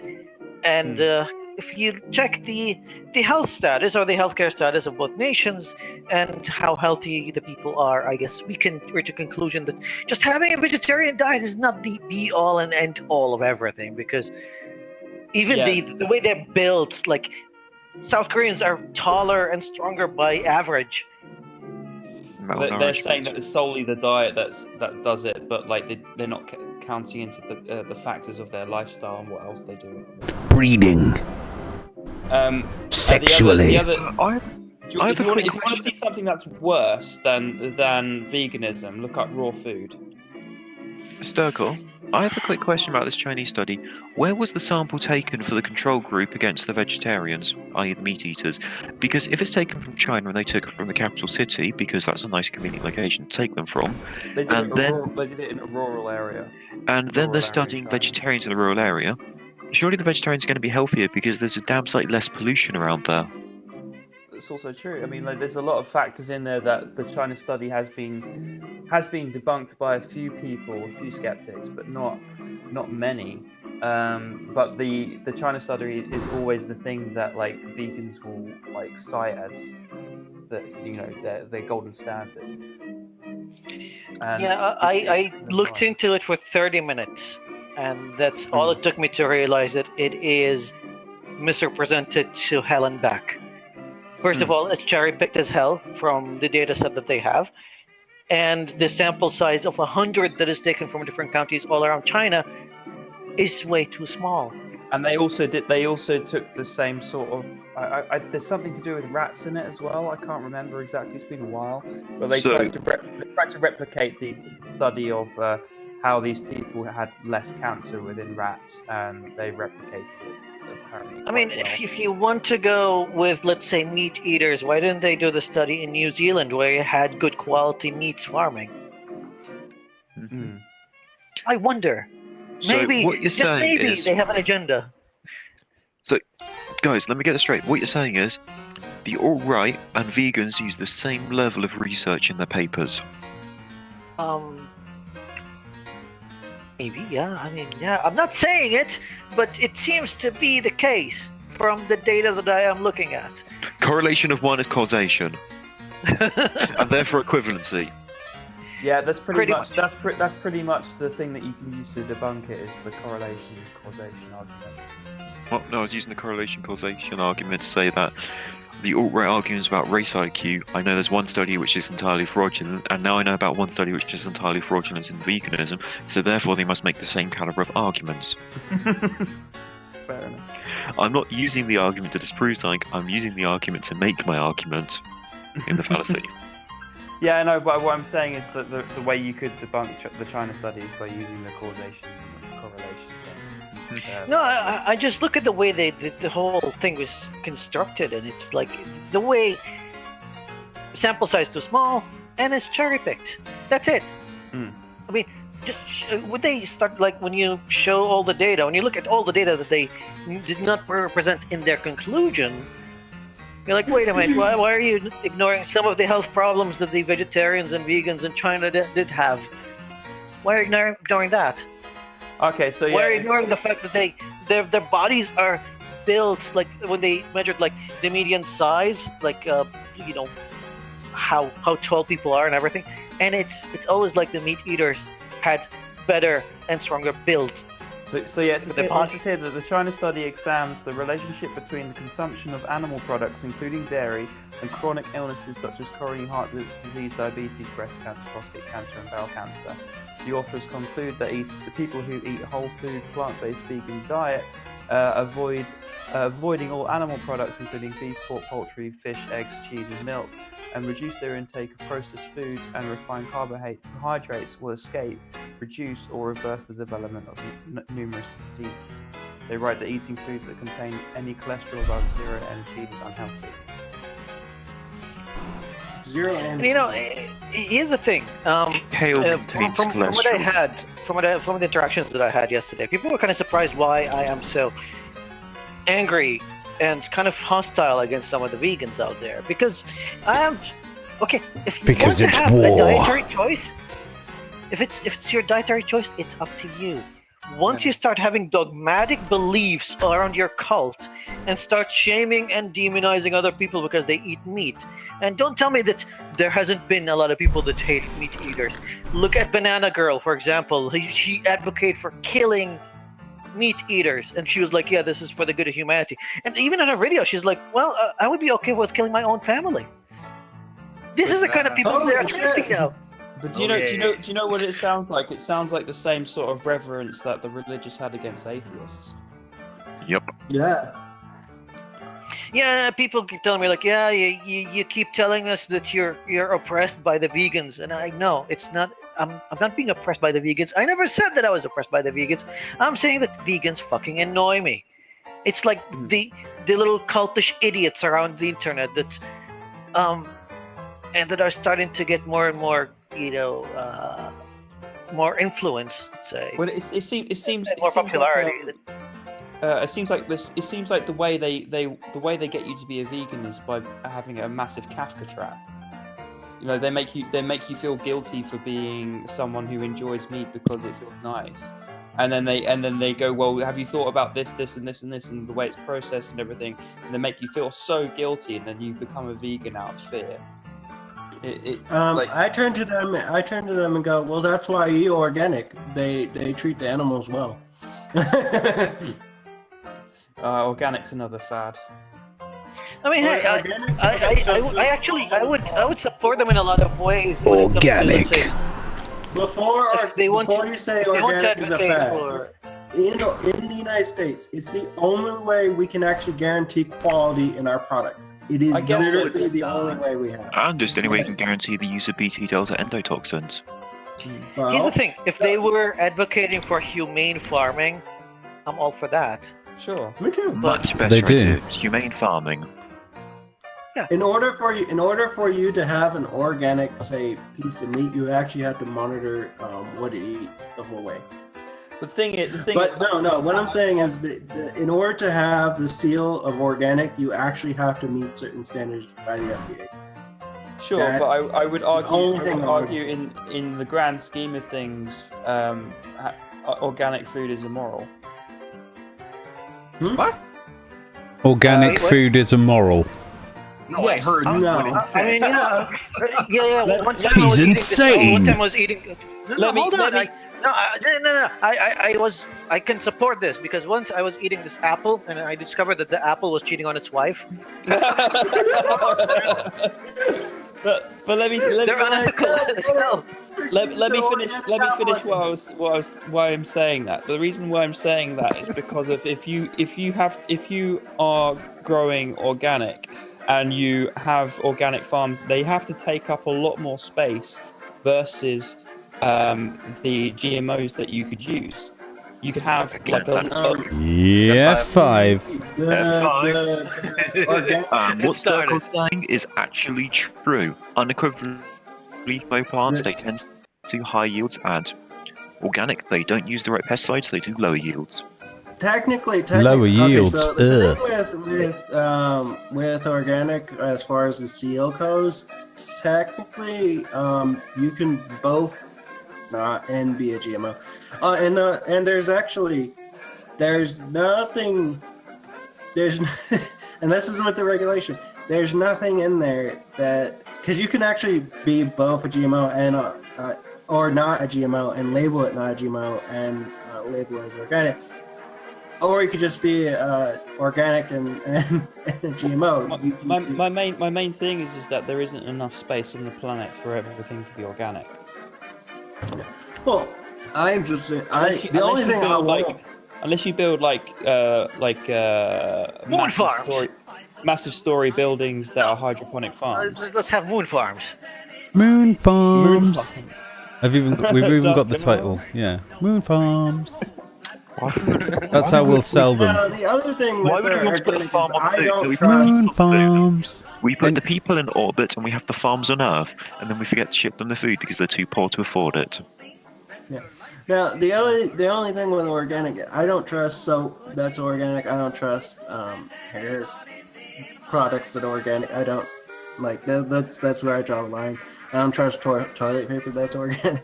Like, there's a line I draw when it comes to personal body care. With organic, you're paying 40% more for a product that's the same. Yeah, but the thing with organic is the only way you can actually get something that actually uses ingredients. Have you seen that Penn and Teller episode where they Penn and Teller's bullshit, where they get like the organic, they go out into the public and they get the organics and next to the GMO and no one can tell the difference. There isn't a difference. Both are genetically modified. I'm telling you, they're both genetically modified. There's no difference. Yes, in the US. Neither of them were genetically modified in the UK because we're not allowed to sell GMOs because our government is incredibly backwards about that. Yeah. And so I'm telling you, that whole thing, that's not like there is no difference because they both are. You can get that seal, be organic. There's just a process you have to go through. You have to use certain pesticides. You have to grow a certain way. When you're processing a food, you actually have to put, regular sugars, regular plant material. It's the only, literally, I'm telling you, the only way I can get 100% fruit, modified just 100%. means it's pesticide resistant. It just means that your crop yields are going to be larger. That's it. If you're using organic crops, they're going to fail more often. They're not going to be as delicious. That's not what I just said. I literally just said organic can still be genetically modified. That's not a disqualifier with organic. But if it's genetically modified, is it no longer organic?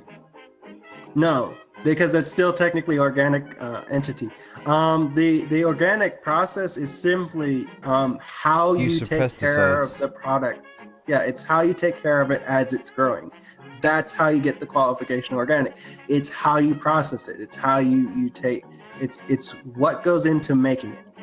That's literally the standard for organic. If you look at our organic standard, you have to avoid chemicals. You have to avoid. By chemicals, I mean like factory-made chemicals. That's what you have to avoid. You have to keep everything. Every natural ingredient has to be organic. The sugar has to be organic. The flour has to be organic. Every item has to also be organic too. But that's just talking about how you grew it. That's talking about how you took care of it when you were in the process of manufacturing. That's literally why I say that's the only way I can actually ensure in America, because of how bad our standards are, that's the only way I can ensure quality in my food. Literally. Everything else is shit. And it'll kill you. Oh no. The FDA is really bad. It's not that great. The free market will decide. Well, that's my free market, is deciding that I'd rather have stuff that's organic. I'll pay more to know that my food is actually food. And take for instance, I don't mind pink slime. I never mind that. I don't mind slush meat. That's literally what it was. It was slush meat. It's like, I don't care. It's just meat that's put into a slurry. That's what it was described as when I looked it up. It just had other chemicals, so it was basically like a hot dog. Yeah, it looked gross, but it was basically like a hot dog being sold in other stuff. So I'm like, whatever. That's great. Yeah, I had some people that tried to convince me to be either vegan or vegetarian or whatever, and they're like, "Have you ever looked up how sausages are made?" And I'm like, "Yeah, I make some homemade sausages every now and then." So yeah, sausage is awesome. Actually, when I grew up with, they were this Ukraine family, which, by the way, Ukraine people were very nice. When I was growing up, they would always feed us kids when we came home from school. He would feed you children. Nice. What? Yeah. Boys. I thought you said he was nice. Hey, that was nice if you were one of the kids who was getting fed to another kid. Sounds like a very young kid. Very. Yeah, very young voice. Very young. I Very, think we need to stop to address this fetish of yours. very young. Being fed to another kid, it is nice when you're being fed to another kid. Very young. It is nice when you're being fed to another kid. No, I said it's nice. It's nice when you're Very the one who's eating the other kids. young. Boys. When you're being fed another kid, not when you're the kid getting fed. Hey guys, I'm gonna go to bed, so I'll see you later. Have Very. a good night. Okay. No, no. Have fun eating you very young boys. I will Very- have very much fun. very young boys. Bye. But they would give me fruits. They would give me all kinds of stuff, and we would invite them over. They were very hard workers. They would clean the whole house. We would. Doesn't sound creepy at all. My dad would actually record. this keeps getting worse the more he talks. Boys. Yeah. Right. I know. Good night. We had to teach them how to use a dishwashing machine because they didn't have that. Boom. Will you stop talking? Please, it's Yes. for your own benefit. Very.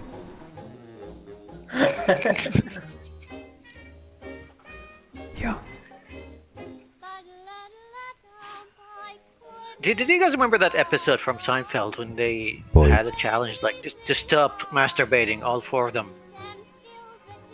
I think I'm gonna do this with a group of my friends. We're all gonna go vegans and see who's the first to break. Oh, I thought you were gonna stop jerking off. I was like, man. I was thinking that's No, a rather personal no, bet. no, not gonna happen. Your friends are close, man. No, vegan. Gonna So who's vegan. in? I'm not. I mean, no, fuck no, you. I'm just gonna be the judge, by the way, because here's the thing. I could go into yeah. this You have this to thing. stay out of this. Dude, I would lose in an hour. I can never win this. So you're trying to tell a vegetarian to go vegan who's considering going making a cup of tea right now, but that will contain milk, so I'm about to fail. Well, Yeah. it depends on how you make tea.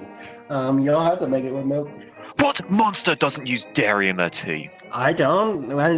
We've never done that. Monster. I mean, it depends. I mean, did you add dairy to green tea? No. Who the fuck Yeah. drinks green tea? Why would? Well, I Why like would you add- jasmine tea. I like jasmine tea. I mean, Yeah, me you too. don't add dairy to that. English tea all the way. Very. Your tea is called English breakfast in America, by the way. Yeah, which one of our teas? Depends. Which one of our many Close it teas? to our teas. How precious. Our many teas. Yeah, you're Hey, one. that's technically right. I mean, to make tea, first of all, we have to invade India, then China. We've got northern, Then we've got Korea. southern, and we've got fuck off.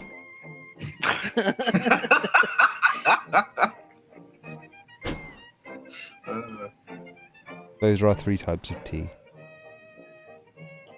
There are no others. We could have Fox come on to tell us about Yorkshire tea. Yeah, and then somebody that. The thing is, you see, there are many different types of tea, but everybody has their three main. You know, it's north, south, or fuck off. But everyone, that's how it's rated, really. He's a bit northern. I think chai tea is a little redundant. Yeah, because chai is the word for tea. Yeah. So when you call chai tea, yeah, it sounds stupid, but yeah, you go to regular Indian restaurant, you don't order chai tea, you just order chai. Yeah. Remember that, But kids. it's delicious though. It's amazing. I love chai. That's chai tea, if you don't know. The type of tea called chai, which is No, tea. it's chai. CC. Like the D&D stage stands for day.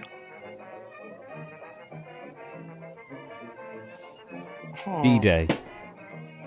Day. Day-Day. May-Day. The fuck is No. a day? Day. D-Day. Oh yeah. A pinful harmful is cod. You are. Is he now?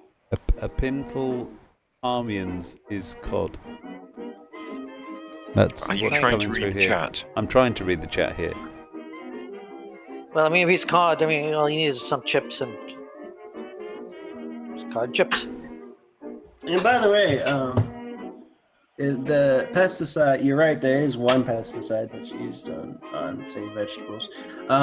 It's not pesticide free, but there is no growth hormone on the meat or antibiotics, which is actually a problem. So they have to take care of the animals a different way. And also the feed that you give to the cow also has to be organic. So they just take care of the animals a lot better, and that's what I'm saying. Animals don't need to be taken care of. Just pump them full as many hormones as you can. Nah, man. You don't want that. Antibiotics. You have to pump your animals through so many antibiotics that they grow a super bug that gets unleashed into every single supermarket, thus causing the end of humanity. Which is the best way to combat climate change. Therefore, we should be fighting for the least ethical meat practices possible. A lot of animal pumping going on in this stream. Pump the animals. Oof. We're going to hump the animals harder than Krillin gets owned. We're talking about animal humping, Mags. I can get the only thing I can get about the anti-GMO crowd is I can get that you can breed something dangerous, but nature does it all the time too. Well, I mean, if we're talking about animal humping, Back like then. Minecraft back in, I Yes. mean, he's got all his Christian friends. They can tell us something on. Yeah, what they're saying, here's one of the things that one of the scientists would say is that you have more control over a GMO product as far as the result you're looking for. I said, with that, yes, that's technically true, but the result, even with that, you can have a genetic mutation or a complementary DNA where even if you get the result you're looking for, you can end up with a different result that can cause issues. And so you just have to be careful. That's it. You just have to be careful with it because yes, you could like have bigger fruit, but the seeds could be very toxic and they could bleed into the plant. Toxic seeds. Something else could occur. Occurrences. I mean, the only times that I kind of just pay attention to what is GMO and what is not is with two things.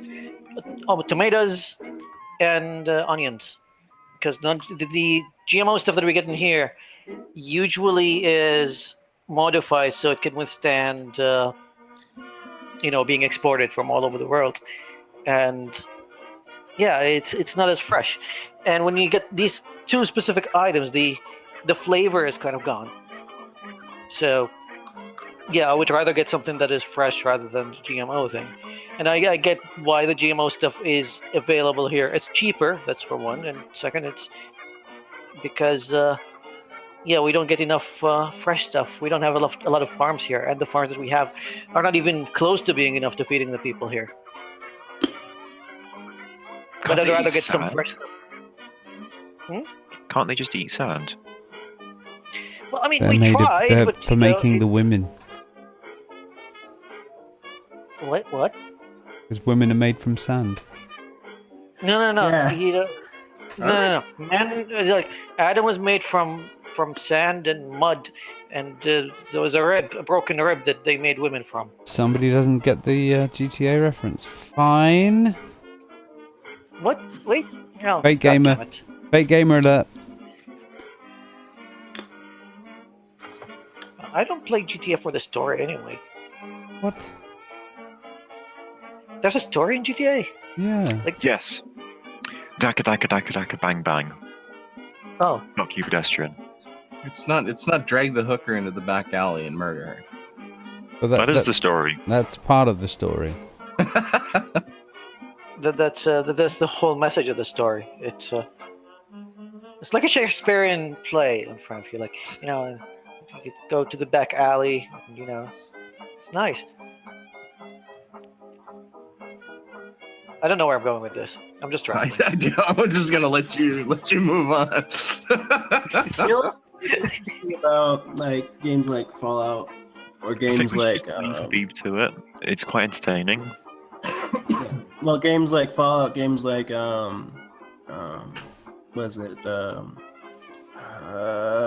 Fable, Fable, and basically where you control the world or whatever. And then the hero got married. The choices change the world that you end up with. They're actually very limited. Like you can't actually pass laws or come up with laws, and then there's consequences or whatever. You can't write your own laws and inject them into the system, or just stuff like that. So now where you're sneaking to the back alley and there's injections involved. I'm just talking about injecting stuff into the legal system, like actually being a politician or doing politics. So politics includes going to the back alley and injecting stuff. Yeah, especially when you're trying to have a back alley abortion, you have to inject a lot of stuff. Especially if you're trying to make the child first. So, I don't know if GTA has any abortions though.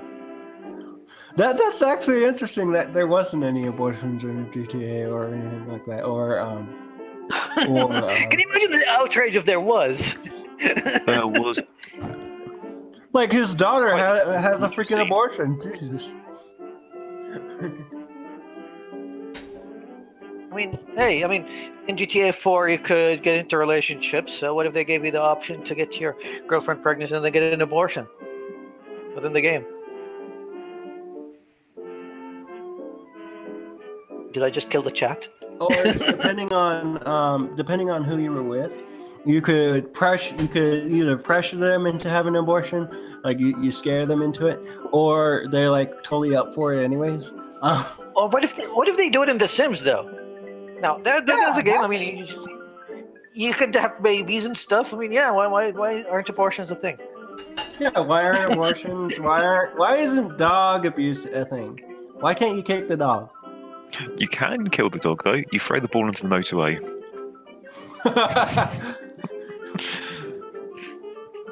Yeah, I want abortions in the Sims game now, and I want to raise the kids to be Islamists, and they become like a career terrorist. That'd be cool. So what you want is to be a terrorist in the GTA game, to be able to rape women and to be able to give them abortions. No, I that's The believe Sims. that's called shooting a prostitute when you don't pay them. No, I want it in The Sims now. I changed my mind. I believe that's called woohooing and then taking the ladder away from the pool. Woohoo! You woohoo them in the pool. I haven't heard Pack up the the ladder. term woohoo. I haven't heard the term woohooing in ages. God damn, man. But we're talking about The Sims. Yeah, but I don't know. Like the last Sims I played was Sims 2, so yeah. Oh my god, Habib, I've only got like 4 seconds now. Let's move in to get married. Sims That should be features in Sims 5. I'm calling it though. Back alley abortion Sims 5. It should be an add-on, like you pay $20 for it. Or if they have like one of those mafia games again, like they did, that should be an actual thing, like back alley abortions. Like they had one in like the 50s or 60s. That with you being the black character. And the actual racism shit. There should have been a back alley abortion. I don't know if there is. I haven't actually played the whole thing, and I'm gonna look for it. But there should be. Yeah, you shoot a prostitute after you sleep with them. You know, shooting the prostitute is not an abortion. That's I mean, You shoot them in the gut with beanbag rounds. It's now an option in the new GT Online. well, I mean, technically it is, because the idea of the abortion is that you don't want the kid to be born. But you kind of, like, the goal of it is to keep the woman alive. God no, old women. When you're old enough to have babies, you're gross and disgusting. I think you should have the ability to rape in future games. If you're going to be like a Godfather, a gangster, You can play more Japanese And games. look, at this point, you do have to say is the whole point of like playing video games is to do something that you wouldn't normally do. Yeah. Boom, you should play more Japanese games. They have a lot of rape ones. Again, it's something that he wouldn't do. I mean, I'm not sure about this guy. The only reason you'd be laughing so hard is if you have like 15 bodies buried under your porch. Don't be silly. It's 13. Yeah, come on, you gotta get that lucky Aw, number 15. Burying my victims. How silly of you. I just chuck them in front of the trains when they drive by.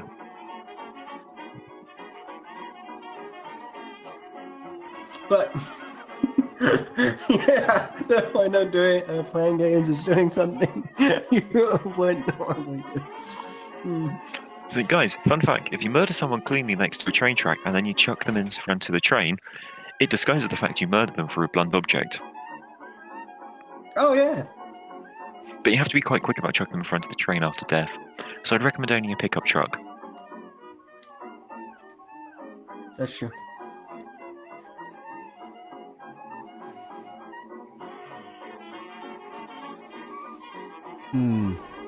Did I just kill the conversation for advice on how to get away with murder? Well, I'm Yeah. just hoping my temperatures have come down. And yet, when I talk about how to successfully rape a animation, child and get away with it, everyone keeps talking. was extremely well, that's because I'm actually preoccupied. It's looking with, alright. stuff. But yeah, I agree with Robin's logic there. That's a good reason to install that mechanic. Boom. Play more Japanese games. I have. If Because you're there's looking to pets. rape in gaming, play Japanese. They don't have a problem with it. I don't have a problem with it in gaming, no. 9 out of 10 people prefer gang rape.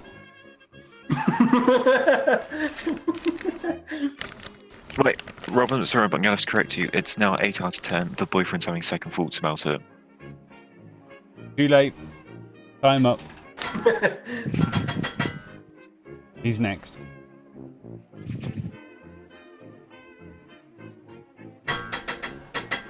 I think that's back out to 9 out of 10 because the girlfriend gets joining this time. Well, it depends on what you define as enjoying gang rape. She technically does orgasm, so well, you never know. If the girl orgasms, you're doing it wrong. That's not technically right. She could still orgasm, like, and still. Well, be the point of sex is for the guy to ejaculate, so you might as well do it in one thrust. Mm-hmm. And this is why you're single. Well, no, so if you see my face, you'd understand why I'm single. By the way, we should make a shirt that says "orgasming during rape." That's feminism.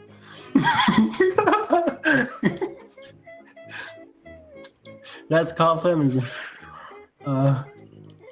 I'd buy it. Yeah, rape is a power thing, so you just got to take it over. Mm-hmm. and orgasming while you're being raped. And rape him back. A power move. Yeah. Yeah. Raping your rapist. That is called feminism. I think that's called being vindictive.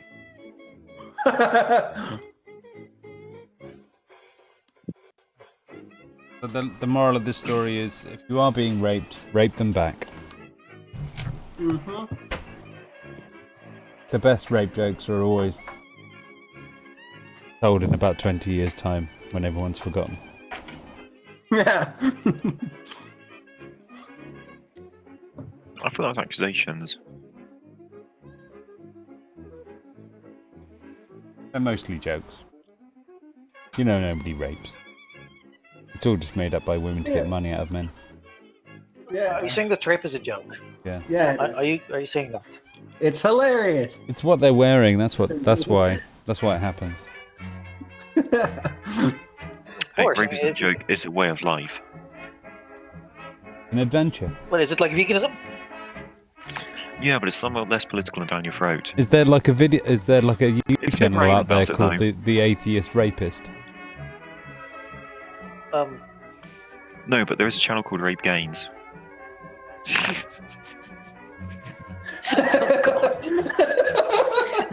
Why do we even ask that? You asked, I can make a pun. Holy fuck. It's even better if you actually know about vegan gains. I know. I I just imagine the whole thing, and it's not. I should just tweet at him. I'm just gonna pester him like, do you think that blowjobs are vegan? They're more cannibalism. They're partial cannibalism. It's not. Yeah, it's I not eating always if you know don't that- swallow.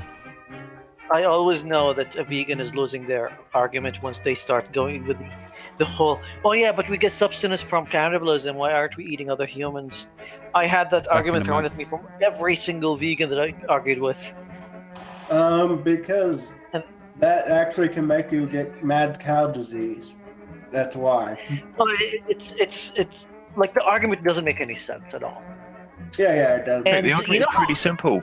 I love devouring women from the crotch upwards. Just say that and No, keep it entirely flat-faced. I just tell them that the only reason I don't eat humans is because it's illegal. That's all. Well, that and you'll get mad cow disease.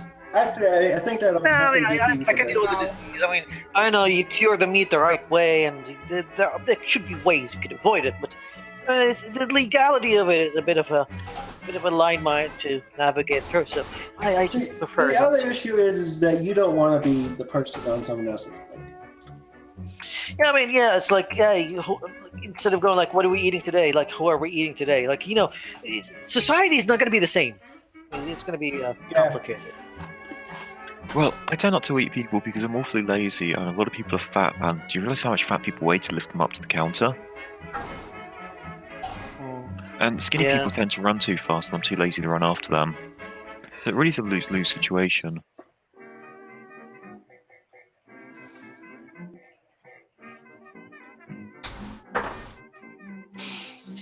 Oh well, I'm gonna go for a cigarette. You guys try to behave. We were just talking about rape and cannibalism. We were talking about rape and cannibalism. I don't think we were being very good at it just now. Maybe it's a good idea to wait until Robin is back because I don't know if I can leave you guys alone. What are we going to talk about? More rape and cannibalism? Or are we going to have a real conversation? Okay, we can talk about like if someone is about to commit a terrorist attack, is it okay to rape them or not? Yes. But that's called Guantanamo Bay. No. They're about to commit the attack, and it's like you're trying to save the city or something. So you just tackle them down and rape them on the spot. Is that okay? Well, there's a better question. If, in order to stop a nuclear bomb going off, or not. yeah, if in order to stop a nuclear bomb, you had to fuck 10 boys, little boys, would you do it?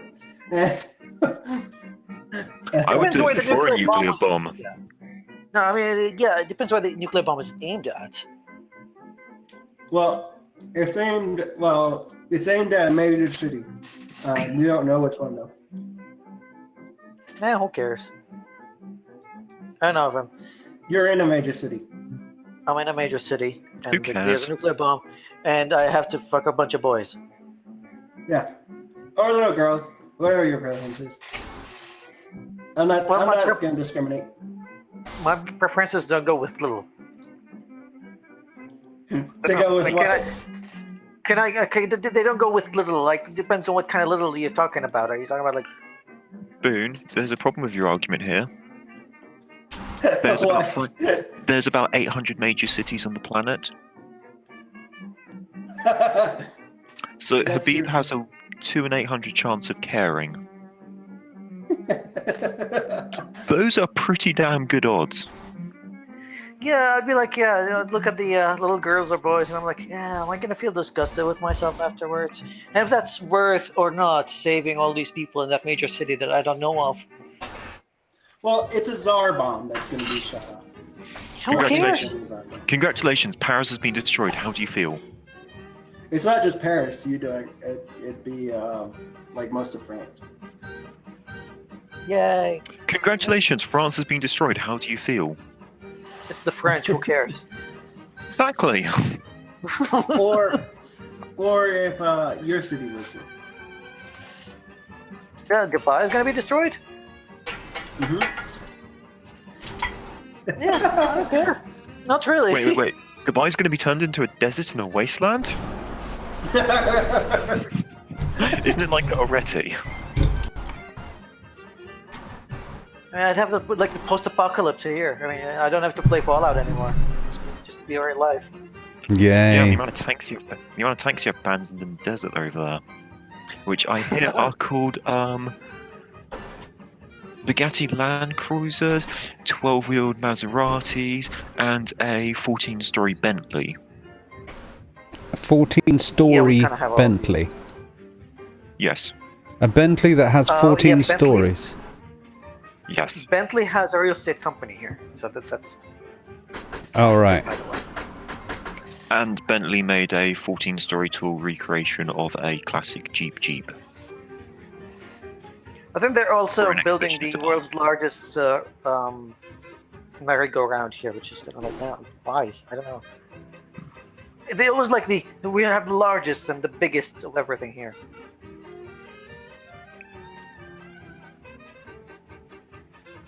Why? Because, well, if you ask like the Dubai rulers and the way they look at their city, they're like, hey, you never got like no one asked the ancient Egyptians why they wanted to build the pyramids. They just did it because they could. So why not? No, there is That's their actual attitude evidence. about everything. No, Habib, there is actual evidence of them being asked why. By Well, the again, Tatooines, who they then invaded and conquered. yeah, and the people here, like a lot of people get asked like, why are you building this, and they just shrug and go like, why not? I mean, seriously, why not? Valid excuse. I mean, they've got the money, they've got the power, and they've got the the resources to build it. So why the hell not? Let's just go ahead. Because there's a better penis extension they could build. Well, whatever they're doing with the city, it's making a lot of money. So How's it working out over in Qatar, by the way? Diplomatically speaking. I don't know. That we should get an announcement within this week, but so far everybody met in Egypt, and there's been some talks. Nobody's happy with the reply that Qatar gave to the coalition. They're like, yeah, it's all negative. Probably they just went like, guys, you can just fuck yourselves. So we haven't heard an official statement yet. It's all under wraps. They're negotiating the thing. What does Qatar want again? Well, Qatar doesn't want anything really. Qatar is just like, why are you accusing us of all this shit? And the others are like, well, actually, you're involved in a lot of shady stuff. So, but these are our demands, and some of the demands don't make any sense. They're like, you know, those TV stations that you have, close them. And you're like, well, okay, we can maybe stop funding some people that you don't like, but closing down TV channels, like that's a little bit too far. So is that I don't why know. we're getting adverts in literally every single goddamn fucking YouTube video about speak out for Qatar, don't ban journalism? No, they want to close Al Jazeera TV. That's one of the demands. Yeah. And there's another those are TV. the adverts I keep getting is save for Al Jazeera's TV. Let Qatar have a voice. Yeah, and they want to close. I don't know. I forgot the name. There's another outlet that Qatar is funding right now, but it's not open yet, and they want that project to be dead in its water. I mean, I understand some of the demands. I mean, Qatar is harboring some of the most notorious terrorists that committed some heinous crimes in the Muslim Brotherhood, and the coalition wants those people to answer to justice. I can understand that. I understand that they're cozying up to the mullahs in Iran, and that has to stop. I understand that. But when it comes to demanding other TV channels to be closed down, I'm like, dude, no, that's against the very principle of freedom of speech and freedom of the press. Even though Al Jazeera TV did a lot of shady stuff, they have a habit of incorporating themselves into the event and making the event about them rather than just covering the news and what's happening. And I can't be for that. I can't support that. But I'm not going to support an outside nation walking into another jurisdiction and go like, hey, I don't like this, what you're doing here, and what kind of media that you have, close it down. That's never going to be something I support. If that's your standard of what you don't like, then you might as well shut down like all of America journalism. Yeah, I mean, like, here's the thing. Like, there are some criticisms of Al Jazeera TV. There are some criticisms of Al Jazeera TV that I understand, but I'm never going to support it being closed down in this circumstance.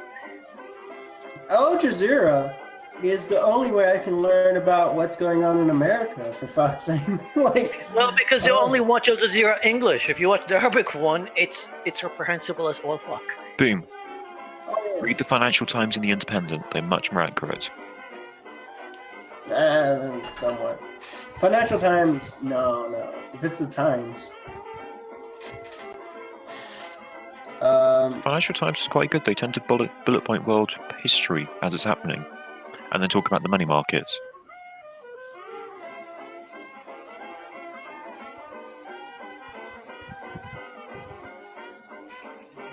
Still too hot.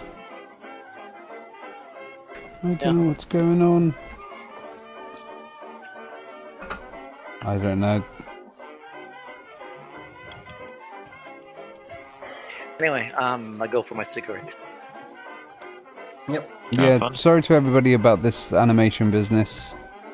Not altogether sure what's going on here. Times website looks like shit. I wonder if Beeb's checked his DMs yet. Yeah, if you'd like to come onto the open house, you know what to do. At RSOL GTP, give us a message. Yeah, sorry. Let me know and I'll let you on.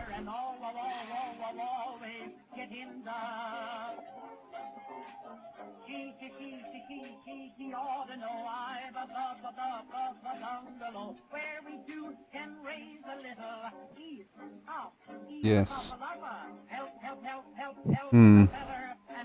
I've done all I can. I don't know what to do. We shall wait here in silence until someone comes on to save us. I don't know what to do. Freaking me out, The really. Financial Times has this like really weird beige color to the website. Have you enjoyed the summer so far? Too hot, don't like it. We had a pool party. It was nice. Yeah, you mentioned a video regarding that. I shared it on Facebook. It's got Maggie's ass.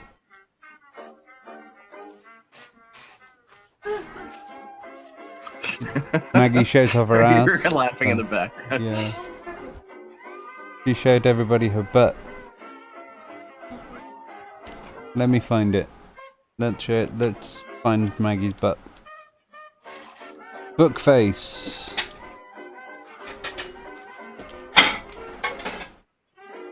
Book face. The book of face of Facebook. Bookie. Oh, I have a friend request. Is it from a 20-something girl? Oh.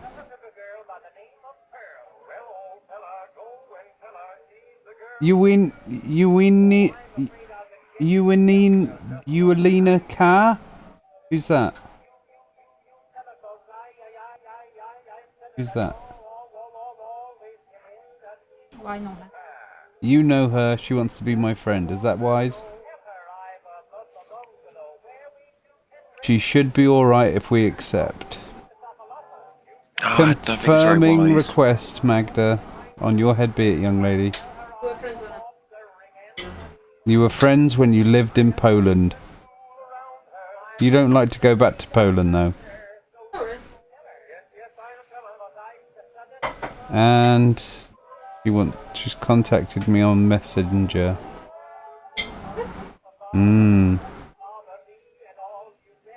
We are now connected on Messenger. It's like it does that.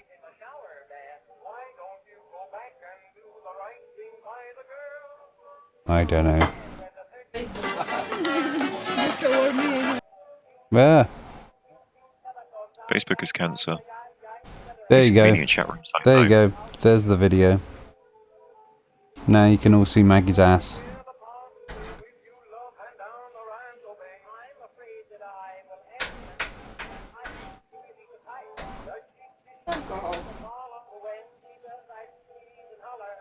But Maggie's got a pineapple in her hair. Like a whole pineapple. Well, not the whole pineapple, but the top bit. I said. Why would you put a pineapple in her hair? Because it's summery. Okay. That's how it works with Maggie. Why have you got a pineapple in your hair? Because I've got a pineapple. And I've got hair. I didn't ask for a good reason. I asked for a reason. Those are her reasons. Did I say the reasons are wrong? Or bad? Lacey Green's still coming under a lot of shtick. Might be she's now dating someone that used to be one of her detractors. Yes. Nobody likes Lacey at the moment.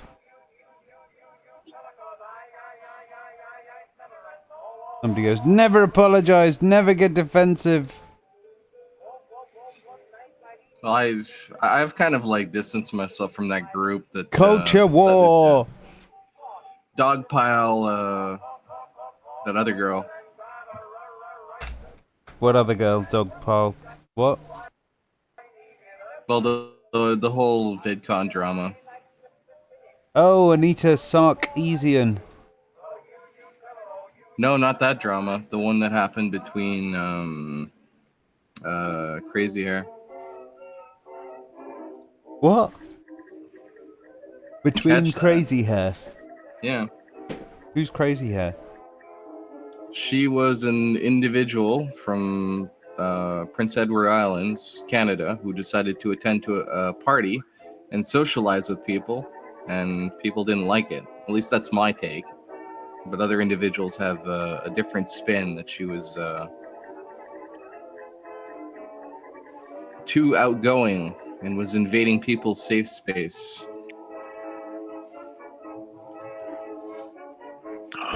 An outgoing girl at parties that was probably drunk? Yeah. Quick, call the police. Call journalism. Call the goddamn fucking press. And this is completely unheard of and has broken every single social taboo and legal boundary we have in the world.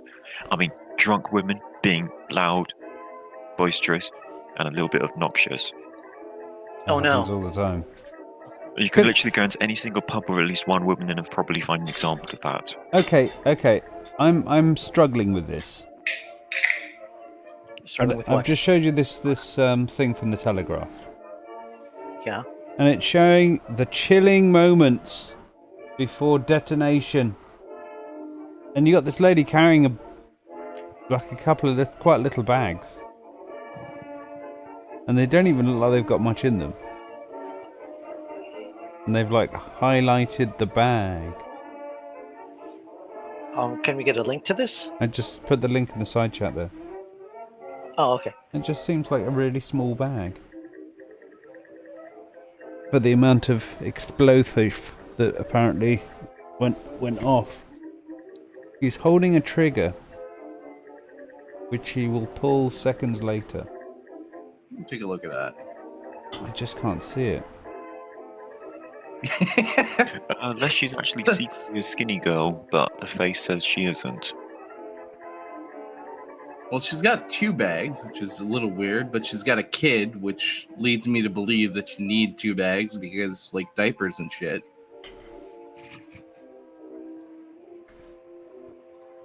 So... Well, shit, at least, yeah. 2 bags of fecal matter. My fetish. Does she look as if she's about to explode? And where's this fucking... I can't see the trigger.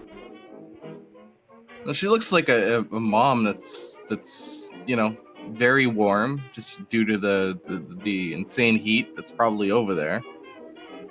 She just wants to get to where she's going. It seems that had it, so I just can't see anything. It says moments before detonating suicide vest, though. So apparently she was wearing a vest? Big bomber for a vest. I'm trying to find the source of the image.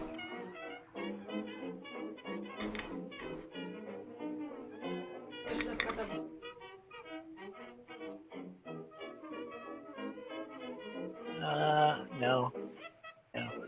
All Persian websites, and I can't read Persian. God damn it. God damn it, you're supposed to be our Middle Eastern correspondent.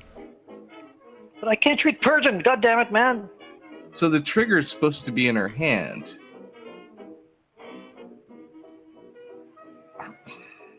Apparently.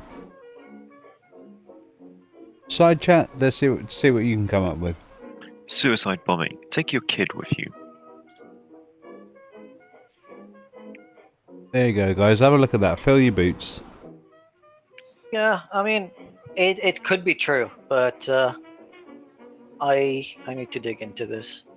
Take your kid to Martyrdom Day.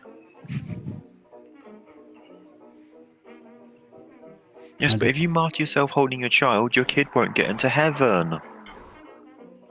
Because they didn't kill non-believers, only you did. No, I'm sure there's some way to spin that. Where it works. So ISIS. Just looks like she's about to put a bag down. So the source is Mayadeen TV. Let's see, where's Mayadeen TV? But apparently she caused this.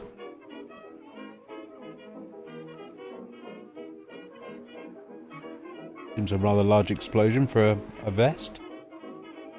No, that's not from a vest. That's not.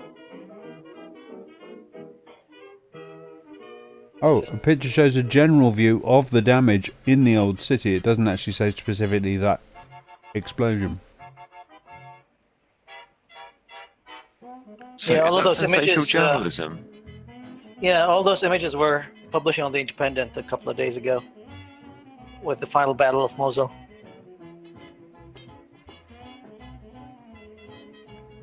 So what? That's an ICBM airstrike. I would say hundreds of them, not just one. Like Mosul is, like the entire city is in rubbles now, but you have a lot of the refugees going back into the areas that were freed from the city, trying to rebuild it somehow. Somehow.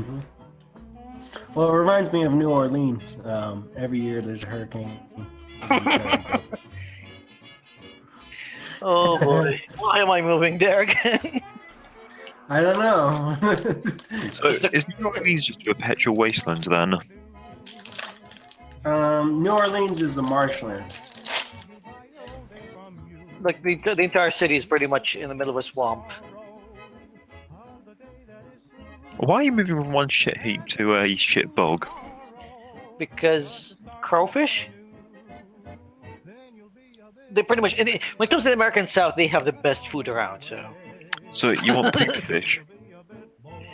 No, You're moving crowfish. to so you're moving to a boggy parlous septic tank because you want poop fish.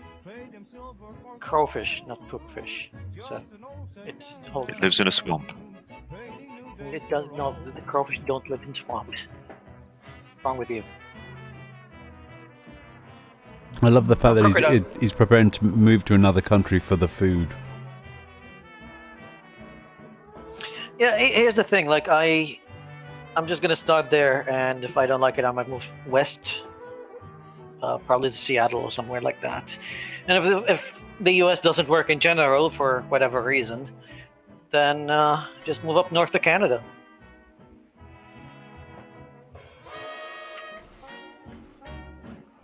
Yeah, actually, I want to go to. Well, if that doesn't work and you California want to be before racially abused, you move to the UK, but we hate brown people. Nah, not gonna go to the UK. If you want to move west, go to California before you go up to Seattle. The reason I would pick Seattle first is because I have some business opportunities there that's kind of presented themselves. I see. So I still have a few opportunities that have presented themselves in New Orleans as well, and that's why I'm picking it right now. Well, you also want to look into New York because that's where a lot of banking is. No, I'm just gonna keep pursuing photography, and the reason I like New Orleans is it's a wedding destination, and you could do pretty good as a photographer there. New Orleans. Well, you should try Utah then. New York, if you're trying New York, you're gonna be like paying through the fucking teeth. Just to No, live. yeah, the thing is, like, I'm not gonna just limit myself to doing photo shoots in just New Orleans. Like, I can still be traveling around to the east and west coast to do like higher paying photo shoots. Just the same way I do it here in Dubai. Like, I don't just work in Dubai. I work all over the Gulf. Yeah. So, Which, by the way, if you want wedding shoots, you should try Utah because they have multiple weddings for the same couple. I think the only complication with Well, New for the Orleans, same person. I think the only complication with New Orleans is the fact that it's under sea level. I'm not sure if there's areas that are safe, but if like a hurricane hits, you're like pretty fucked. yeah, I mean, it's pretty much affects like the northern part of town, but there are parts that hardly get affected. Okay. Mm-hmm. I mean, I looked at the areas where the damage is usually the most intensive year after year, but yeah, I mean, you could still make a living there. It's fine. It's not the end of the world. But no, I'm just saying, if you go to Utah and you take wedding photos, you'll have repeat business. There's a lot of Very nice. same male customers. Yeah, well, we'll see. I mean, I'll still be doing It's okay. my real estate photography, like my interior photography for hotels and restaurants, and I think most of my clients have a lot of outlets in New York, LA, Vegas, and stuff like that. But I don't fancy myself living in a large city anymore. I mean, I've been living in big cities since I was 19. I'm sick and tired of it. So New Orleans would be a nice change for quite a while. So we'll see. And if that doesn't work, well, we'll just move somewhere else. Thank you. Yeah. So how close are you to getting like a work visa or a visa in general? Right now I'm just saving up because I won't be able to officially like get a work visa until I stay there for 150 days, and then I can apply for the visa itself or the work permit. Which I need technically, until you get a business license, you don't actually need a work permit. No. As a freelancer, I don't technically need it, but I do want to apply for it. And I don't want any complications once I get there. So I need to save up enough money to last me a year without any income. Mm-hmm. So that's the only thing that's stopping me from moving now is the money. Well, I mean, you can get some source of government aid. I'm thinking of crowdfunding it, but I know that a few of my friends keep pestering me to just. They were like, hey, they're just like, hey, we're just gonna start the crowdfunding, and we're not gonna wait for you. And I just keep telling them like, no, get me at least allow me to save 50% of the amount that I need, and I can crowdfund the other 50%. But I'm not gonna ask people for $30,000. That's a lot of money. I'm sure you can crowdfund A girl, anything, like potato salad. A girl asked for $50,000 for a shitty website. Yeah, I know. People ask for money for the stupidest shit. It's just not something that I did. Oh no, that's fine, man. You'll like Besides, this. You'll like that, Boom. Huh? You'll like that tweet. Yeah, give me 120. Okay. Oh, by the way, yeah, you don't want to crowdfund that often. The reason is because you'll burn down bridges quick. Burn down bridges, you say? Yeah. Burn down bridges. You'll- Burn the bras. What was I talking about? Just burning down things. Because you can only ask people for money so often before they go, like, I just don't give a shit. No, I like the. I mean, don't get me wrong. I'm really grateful for a lot of people that came forward and offered without me even asking. But I still want to save up most of the money that I can, and if I can, at least by the end of the year, I'll see how much I saved, and then I'll ask for the rest, I guess. Yeah, that's fair enough.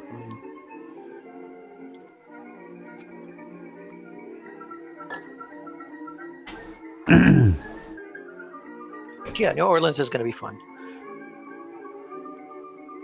There's always, there's also Mardi Gras there. That seems to be a lot of fun. So that's a thing. I'll send you some beads. Wait. So Ivanka Trump setting for the president of the United States. Yes. That is hilarious. I say good for her, to be honest. Well, I'd like to read from one angry gamer. VidCon apologizes to Anita Sarkeesian, says Sargon of Akkad was there to intimidate. I knew it. Oh boy.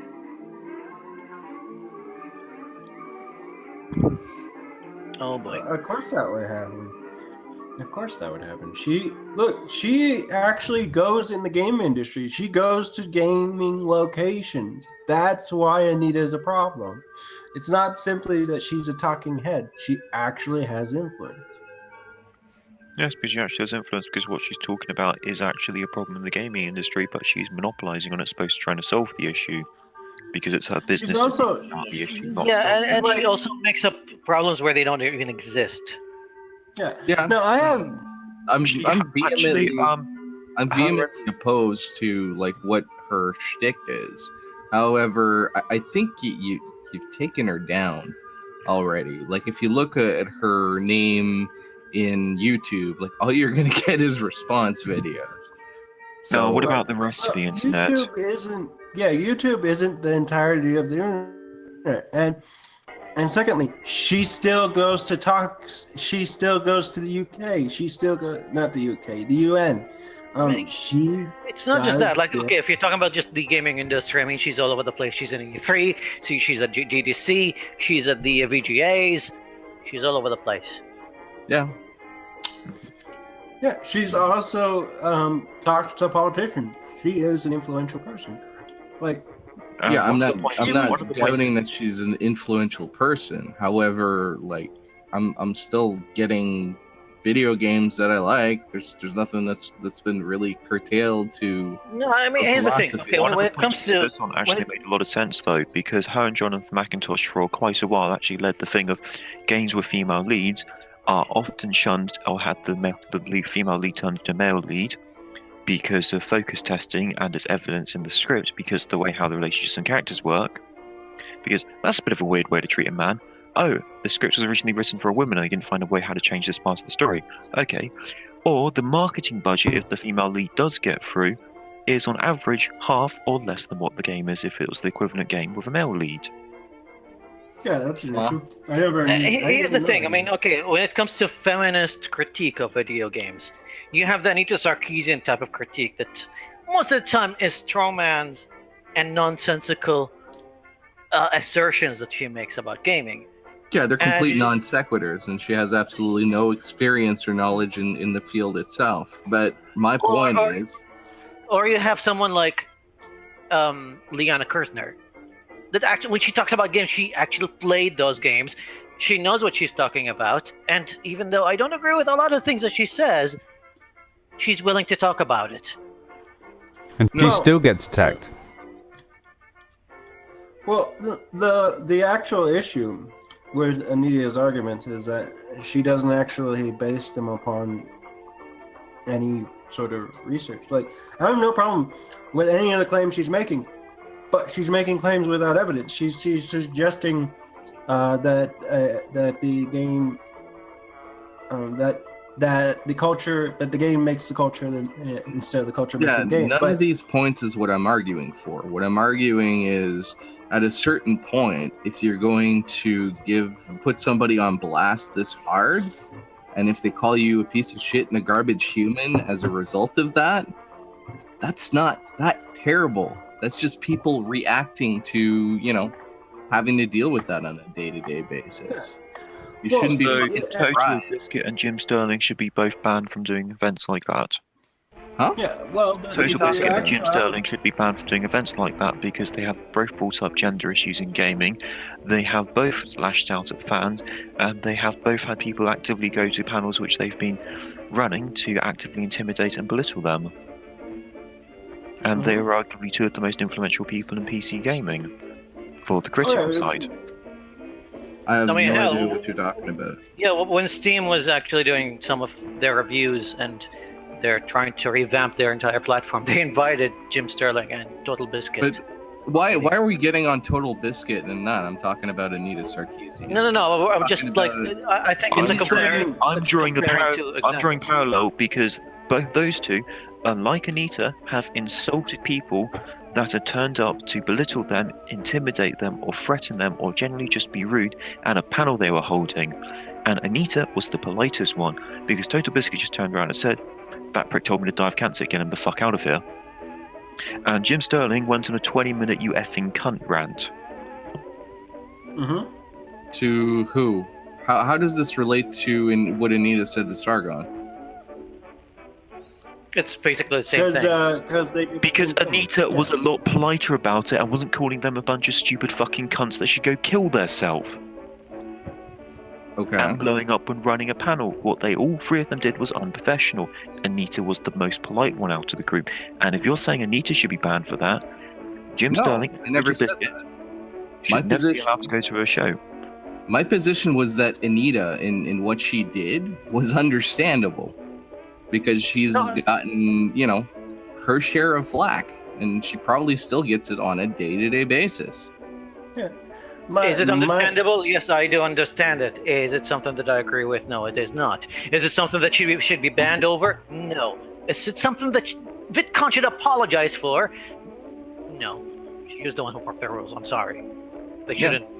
The ones issuing the apology. It makes no sense. So that's my entire stance on it. And Anita's kind of a dickhead, to be honest. Yeah. No, I see her and Carl being two people of the same coin. Yeah, they're both dickheads. I have to give Anita a bit more credit. She's actually gone and got influence. Yeah. She has influence. She has way more influence than Sargon. She's just shit at making up ideas. She really is. Like I watched her videos, all her videos actually. I watched her videos about the game that she was trying to come up with. And to be honest, you can write that concept well. She's just very bad at explaining it. Like, she's bad at communications, even though she has a communications degree. She's bad at actually communicating an idea. She's bad at consolidating an idea. She's just good at propaganda. That's what her. Yep. You two should check out a video done by Jonathan McIntosh about the role of stormtroopers in Star Wars and the dehumanization of violence. No, like I've seen plenty of responses to her shtick. No, I meant a Jonathan McIntosh video to turn around and go, I don't ideas disagree used to be with that her ideas and concept. videos used to be a lot better, and since the whole splitting, she's been repeating the same stuff, and he's gone on and actually shows he's the insightful one. I see what you're saying. Oh yeah. She would tweet. He would tweet something, and then she would, or I can't remember the order. Retweet it. So one, I think it was Macintosh would tweet something, and then Nita would tweet exactly the same thing. And that's fine because I'm pretty sure he would run both accounts. It's not a hard thing to do. Yeah.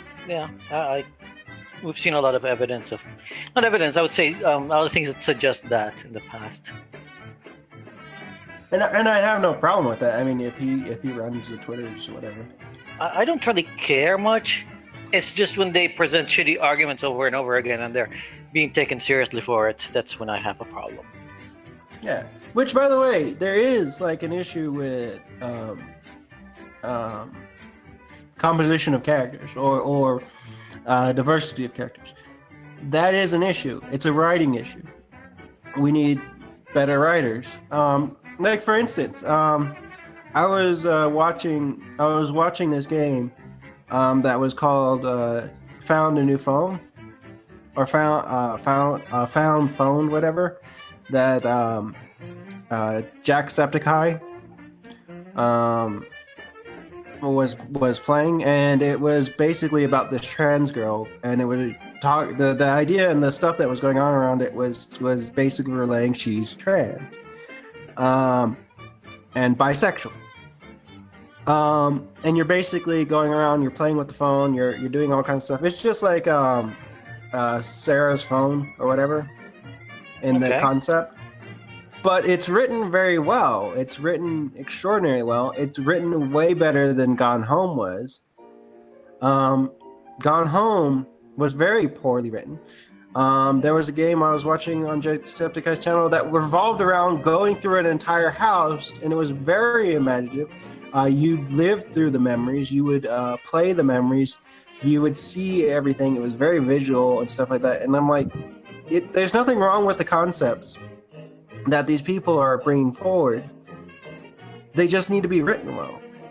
I've seen these concepts done well where they actually use the visual medium or they use the interactive nature of... Okay, the second game that you mentioned, is that What Remains of Edith Finch? Yes, that's it. Yeah, that game is just fucking brilliant. I loved every second. Imagine if that was Gone Home. Like, if Gone Home was done that way. Okay, Gone Home, the concept of exploring a story through just shuffling through stuff around the house would have worked if it wasn't for two things.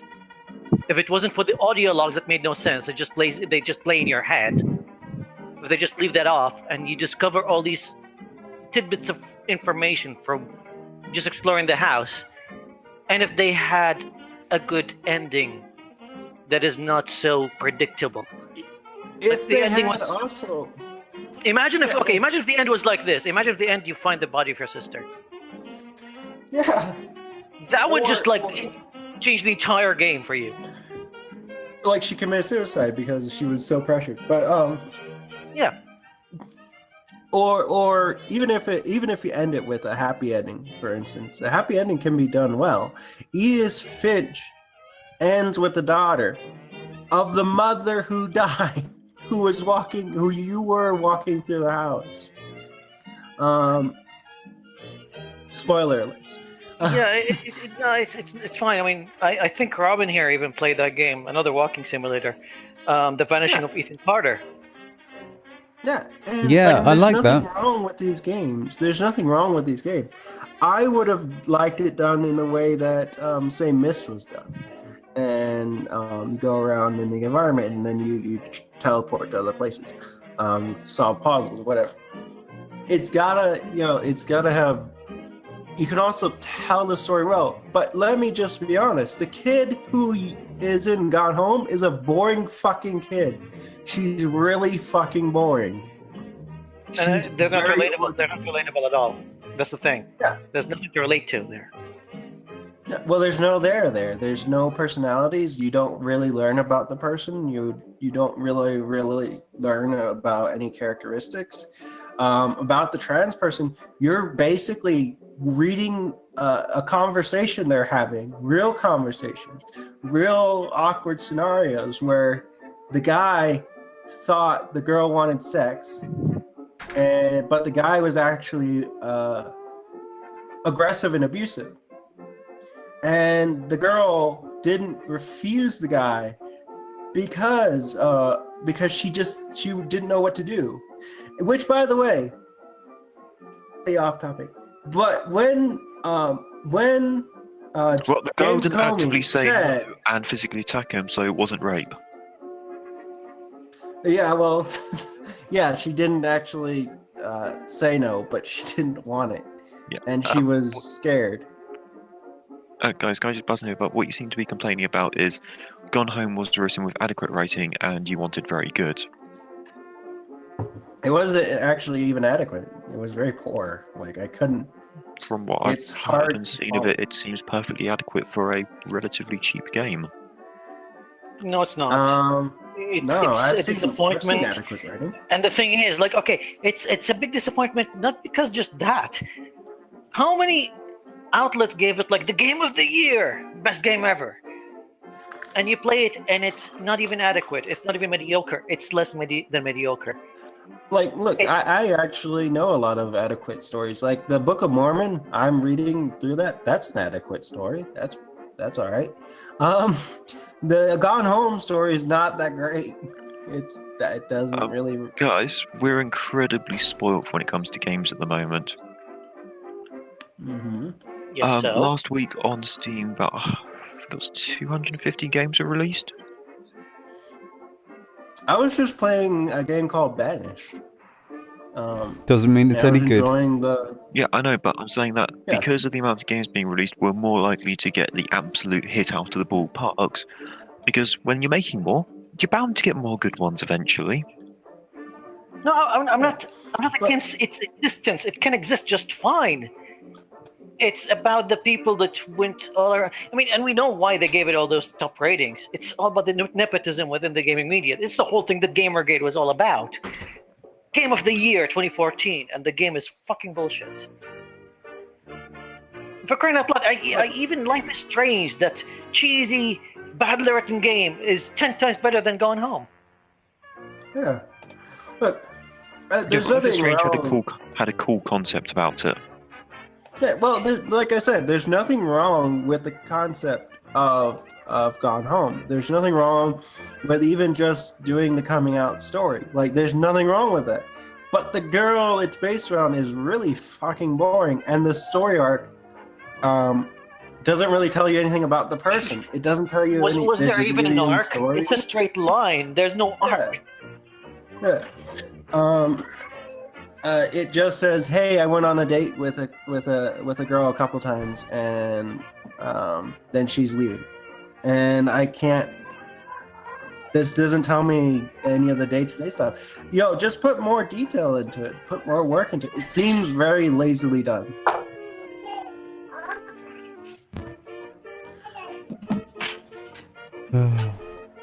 Oh well. It seems like the same reason why Ghostbusters flopped. I don't give a shit if all the characters were women. It just seems kind of half-assed. Like they didn't really try to make the characters meld well or build together. They just It was a cynical crash. It was a cynical cash grab. It was nothing more, nothing less. They just used the whole guise of feminism and stuff as an attempt to get advertising and free advertising. Yeah, and I'm more insulted on behalf of feminists on the fact that they didn't put as much effort into Ghostbusters narrative as they should have, like in the story arc and stuff. Like I hate when they get so lazy. Wonder Woman was actually a pretty good one. I still haven't seen it. You have people complaining that it's not feminist enough. She's literally a god. I haven't watched it yet. I haven't. Damn Don't it. give me any spoilers. But seriously, I've read so many articles just going like, it's not feminist enough. And I'm like, what? Is there no pleasing you people? Well, let's. Well, do you know anything about Wonder Woman? Oh, I know the character. She Yeah, well, was she's she's a exactly- demigod she's- made from clay by an Amazonian god. Yeah. Well, And I'm kinda think of her- disappointed, you know by the how way. she fought with Superman. You know how she I'm fought with- disappointed. I'm disappointed that they didn't have the invisible car. Why invisible wasn't the plane? invisible car in the movie? the invisible plane. You mean? Oh yeah, the invisible. Sorry, plane. Yeah, I just imagine it in the movie, like sitting. In, Oh my god, it's not an invisible plane, it's an It's an invisible shapeshifter that died in the form of a plane. God, get your invisible junk right. I'm sorry, it's just an invisible thing that she rode around. Besides, it wasn't the movie, it was following her the whole time, you just couldn't see it. Oh, As I it's, didn't try it. as it's an invisible shapeshifter. Well, she did that was there.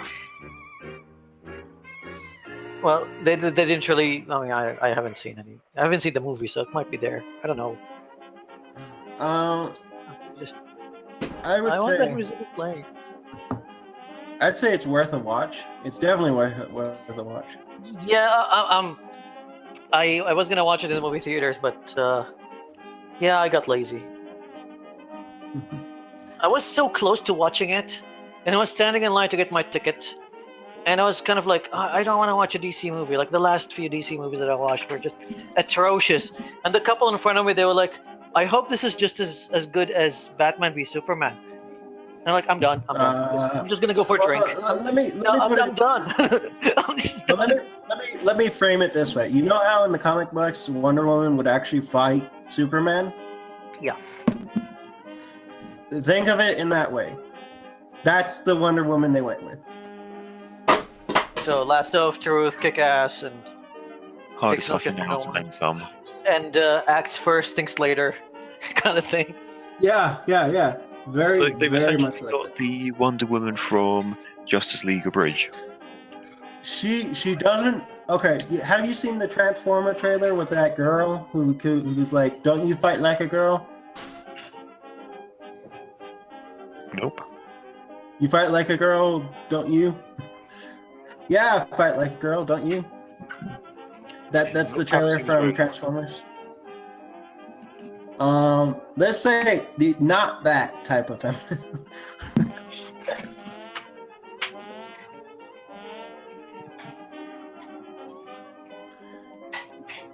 It's the strong, independent woman. That's the theme. He's no man. Machine tech. Mm-hmm. Strong, independent woman. He's no man. And she's still. I can't say anything else because that'll spoil it. So, Yeah. boom, what you're saying is she's an actual, what the feminists claim that they want and what they are. A strong, independent woman getting on with life, supposed to bitching, moaning, and talking about all this glass ceiling arc. Well, if you had the perfect libertarian citizen, in which they made every single choice, they're free to make whatever choice. That's Wonder Woman. But yes. Yeah, I mean, I think it's not feminist enough to them because they didn't complain about the weight gap. I think she was paid $77, $77 for the dollar compared to Superman. So, Yeah. wait, Well, no, neither of them the got thing paid is- really. So, Yeah. And this is the thing, you should actually see how feministic she was. Like that, she's a strong person. Like nobody tells her what to do because she could just kill him. She was can she paid literally. less? Was she paid less? No, Than... actually, she was actually paid just as much as Superman. Okay, because no, not the actress, the character. Because I think she's making less money than Batman. So if she is making less money than Batman, then it's pretty much supporting patriarchy because Batman is super rich. And Technically, she would be making less than Batman, even if she was a millionaire. Just due to the fact of like inflation. Also, the actor's going to be paid less because it's Ben fucking Affleck.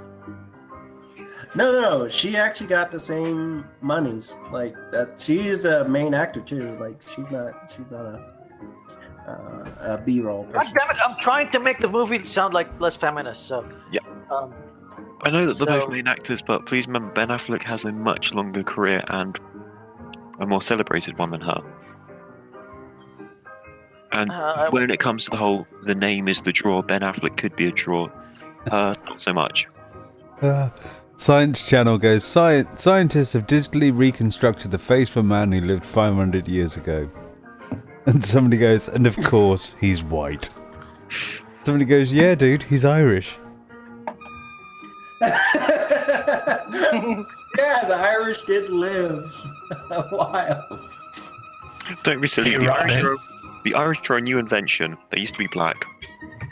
Hey, Robin, Melody's on the chat asking you to DM her. F5. F5 skeptical. Yes. All right, Melody's in the chat. Wants you to DM her. Oh, Melody is she now? Yeah, Melody Dickens. Where is Melody? Robin, DM me! Ah! No.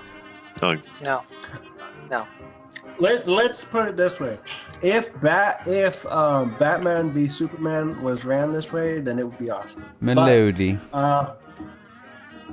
Actually, if a lot of movies Superman was directed by Marvel, it would be better. Am I better now, or am I still a robot?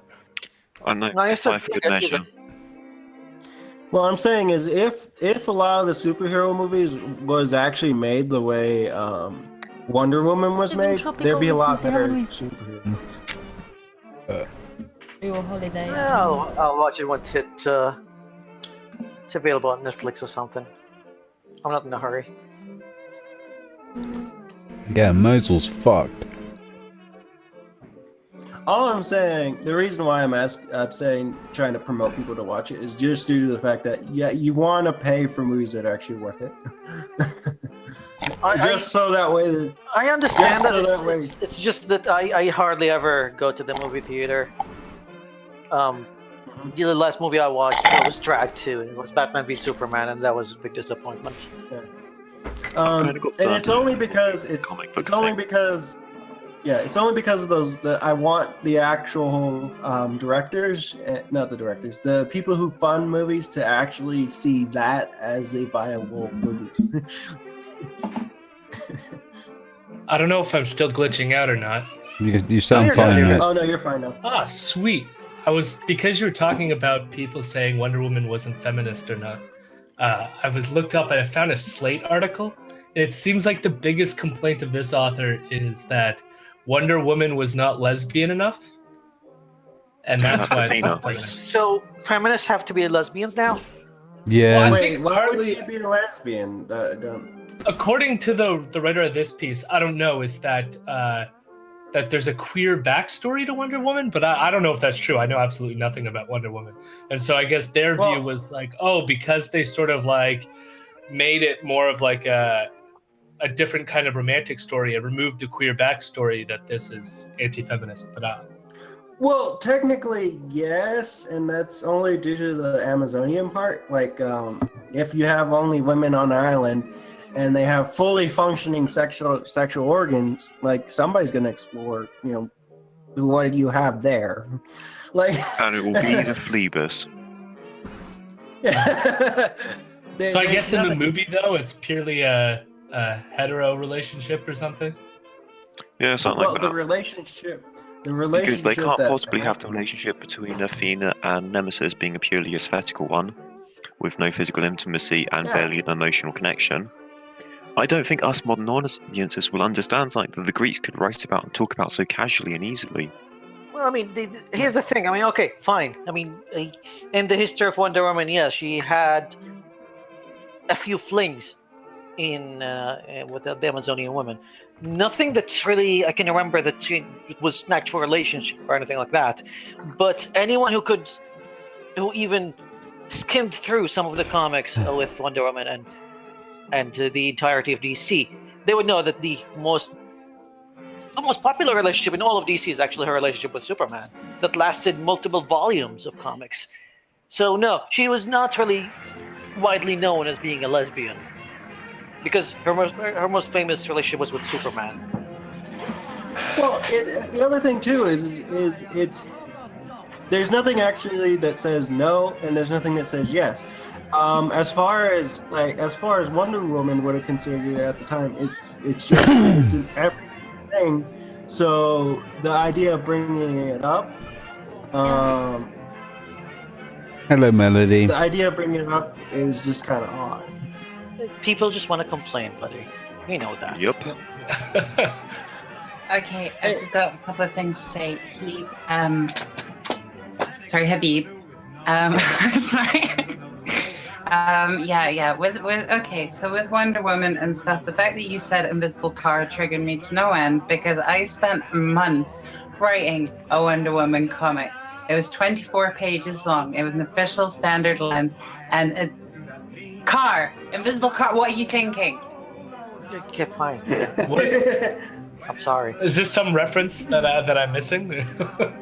He said invisible car instead of Like an invisible car. It's not. It's an invisible jet, and she's not invisible in that, and that's the thing. But yeah, it's because here's the thing. Like the image in my head was just her like floating, like next to the ground, like just there, and I'm like, yeah, I just said invisible car, and then I thought about it a little bit. Where it's like, yeah, it's a I even made a joke about it, and the comic that I wrote, I said that, it was on sale from Mattel, it's color, you can get your own colorless jets, and that's really expensive to produce. And that, So, I triggered you now? Yeah, a little bit. But this is what you, actually, this is what you get. Women are so easy to trigger, man. I mean, you can't even talk around them. Well, I'm a feminist, so but no. The other Triggered thing a that woman without even talking to her or near her. the other thing I will say though, and I will give credit to that should be actually pushed in there, is that if you had Amazonian women for so fucking long, and she started talking about the sex books, why didn't she mention any of the lesbian sex books that would have been created based on that, those parameters? They needed books to be lesbians. They said that in the book that like by the end of the sex book that she was talking about, that's the pleasure that men were only for men aren't really needed and stuff. But again, the movie wasn't feminist enough, so I kind of like that line. Yeah. But Which I would actually like that if it went into depth about the lesbian stuff. To be honest. Of course you would. Because it's more story details. I will say, Boom. You can find this online. Just go onto Pornhub and type in lesbian. Lesbian Wonder Woman. Yes, that's a good resource on learning about lesbian relationships. So, like porn written by heterosexual men. It works for me. It's a lot of fun. No, that really pisses me off. Like, it's the same with like trans porn and stuff like that. Like, it's like, I know, like, I don't know. I don't know if it'll be obvious to you guys, but so it is Melody, obvious to me when a trans person is not written like Melody, erotica. Like Melody, yeah. Melody. No one watches that for the writing. Well, I mean, I read. No, but some people. Oh, I don't know. Hey! I do watch hentai and read hentai for reading. Okay, it's actually very compelling stories, and they actually have always need pictures. And Melody, chill the fuck out. No, I'm Transporn can be written by literally anyone, because I don't see Transformers walking around the street, do you? I'm Optimus Prime fanfiction. Well, you're not a Transformer, you're just trans, so you don't get to write it. I'm just saying it's obvious when, like, you guys are writing it and it's not us. I don't know. Because it goes back to what I said the other day. It's like if you're gonna write some kind of like lesbian related or something, You gotta have like the cuddles and stuff. That's an important part of it. And then there's like emotional bonding and. So But what you're it's saying wham is bam thank man. That's all you guys are ever So, interested. Melody, what you're saying. Okay, can I just get on with this? Melody, what you're saying is that a white person cannot write a story about black people. No, I'm not saying that. But you're saying lesbian porn has to have women involved in it. Well, I mean, in the writing, because Other than the actors, firsthand, they're and not trans just like, porns have to have trans writers in it. You should write what you know, not what you think you know. Well, take. I think she's saying a preference. Right, you should be allowed to write what you want, and then your work can stand on its own merits. If your work is shit, we will call it shit. Well, I'm just saying shit.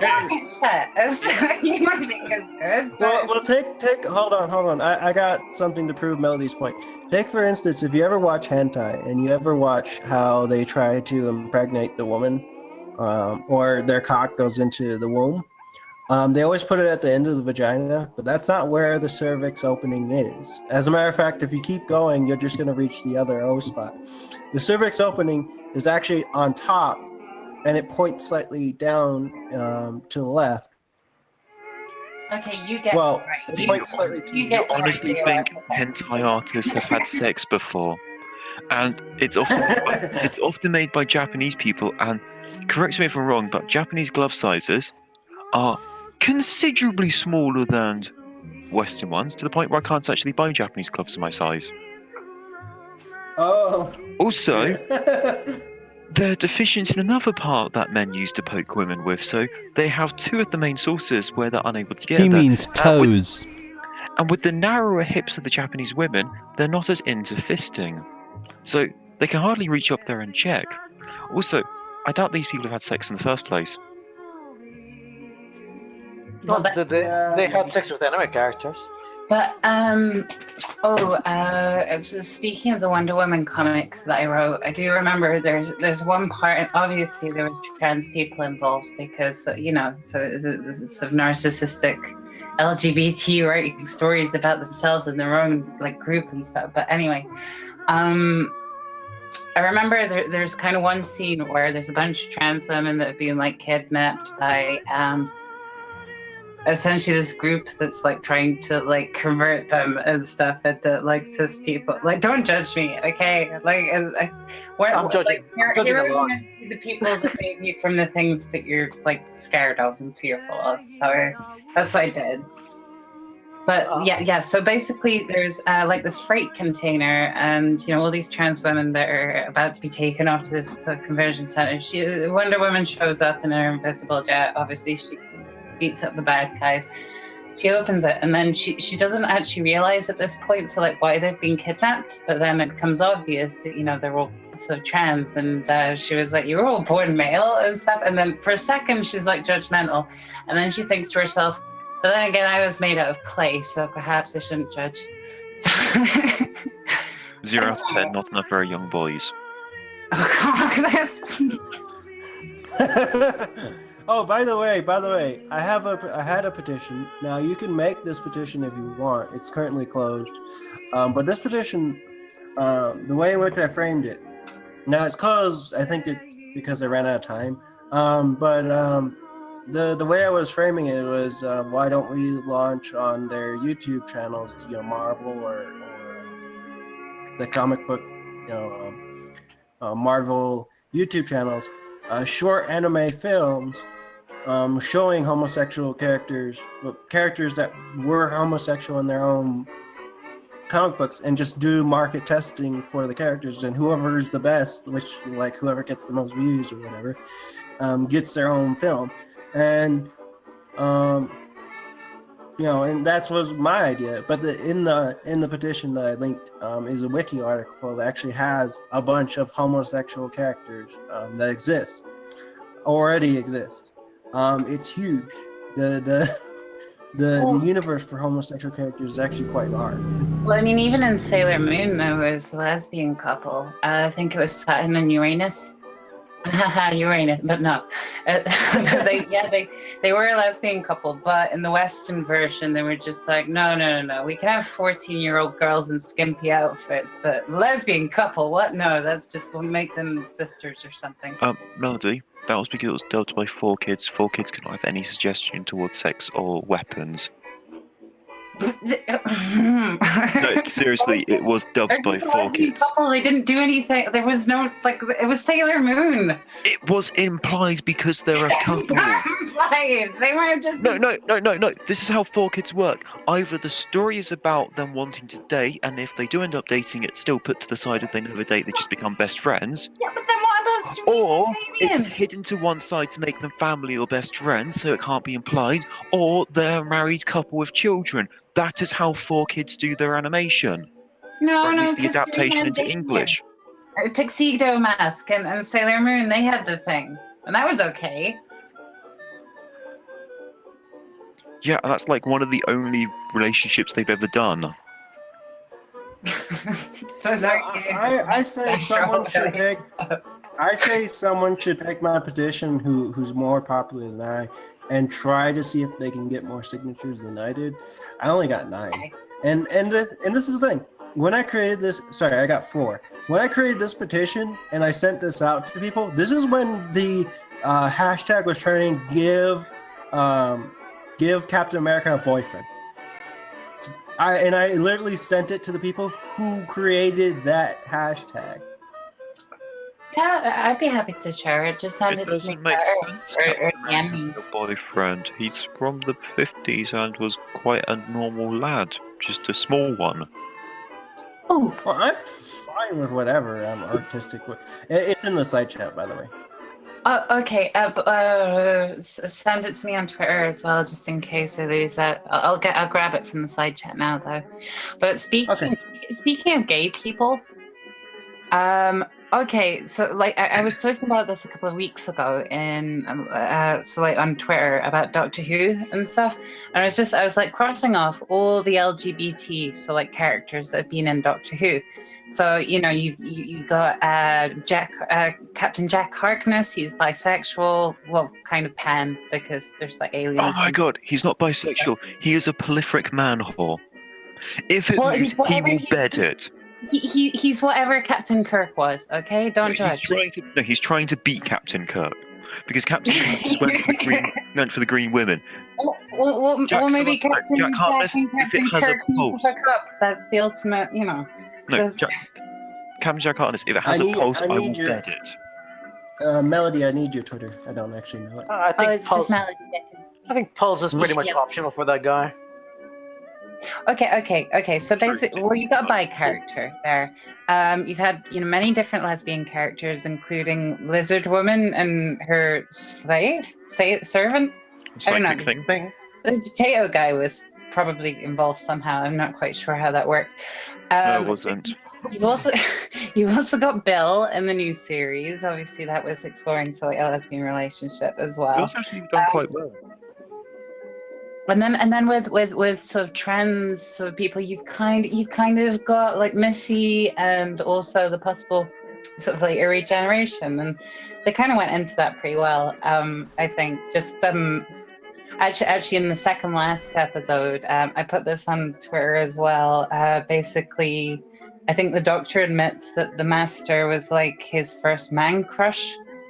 And he was I think he was a man back then. I think, as well, but I can't remember. It was a long time ago. And Bill just basically says, so, Time Lords, you're a bit flexible on the whole man-woman thing then. And the Doctor goes, well, we're the most civilized civilization in the universe. We're eons beyond your petty squabbles over, things like gender and the constructs that are attached to it and stuff. And then she just sort of thinks for a moment and then turns to him and says, but you still call yourselves Time Lords.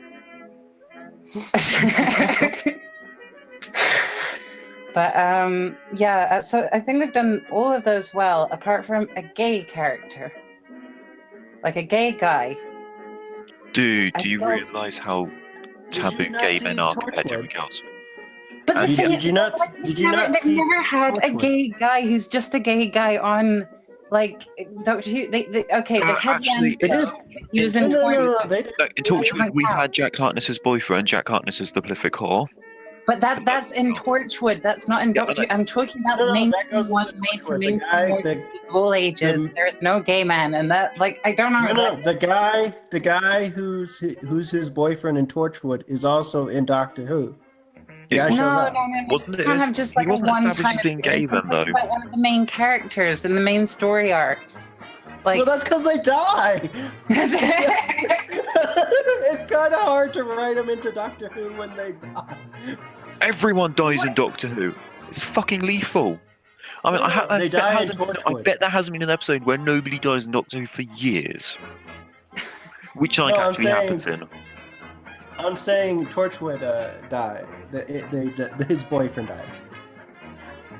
Well, I don't know, just one companion that was just okay, I'd like to see that. I don't know. Here's the thing. Okay, fine. He made a list, but why does it have to be a checklist? I don't know. It's just I was bored one day. That's racist having to use a list from the Czech Republic. What next? An Irish hit squad? I'm brown. I can't be racist. I'm trans, so I can't be transphobic either. So that's good. I'm English. I'll appropriate as much as I want. I know plenty of misogynistic women. Yeah. You mean misandrics? No, misogynist. Misogynistic. No, internal misogyny and everything. They No, just just hate plain themselves. misogyny. No, they don't hate themselves. They just hate other women. I've been caught in this thread thing that started since February, and it's devolved into toxic nonsense that's kept going since February and stuff. And there's over 40 people in it, and it's just. But actually, at this point, the thread has been going on for so long that I have simultaneously been called a misandrist by raging MGTOWs and a misogynist by raging extreme radicals, so feminists as well. So I'm both apparently. I just hate people. So what you're saying is you're in fact a misanthrope? Yes. Because I simultaneously insult manhood and womanhood at the same time by switching sides, I guess. So what you want is every man and the woman in the world to find their partner and swap genitals? That's exactly what I said.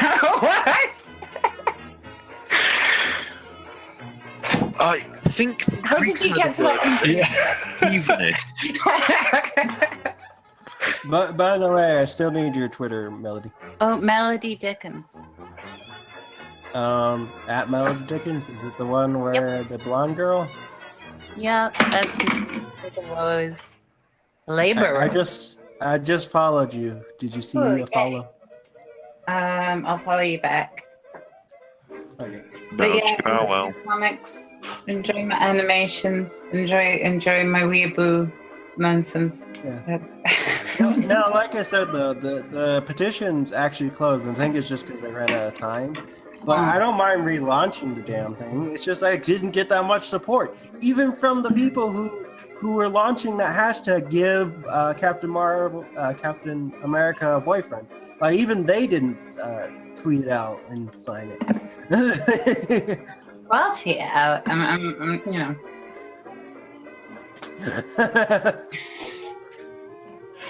I just find it hilarious. They just didn't do a shit.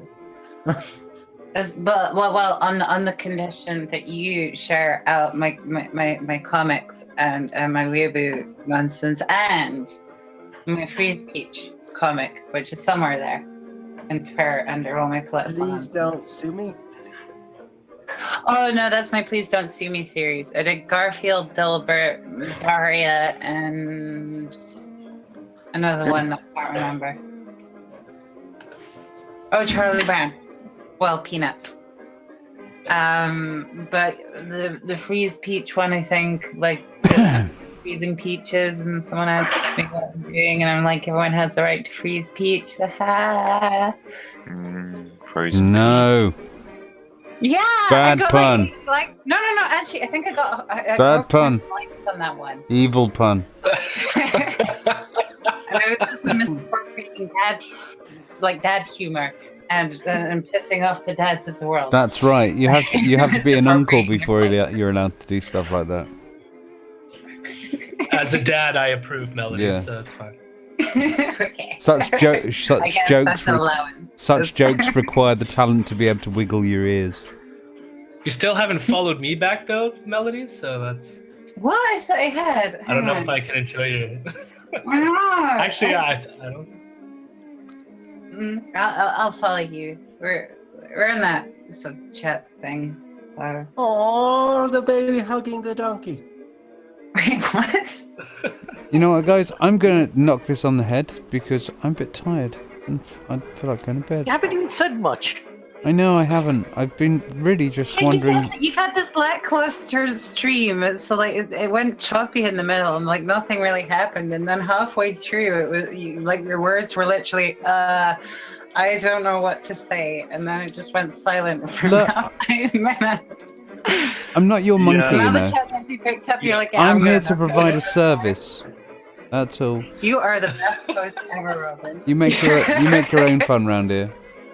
Well, Melody, what happened was me.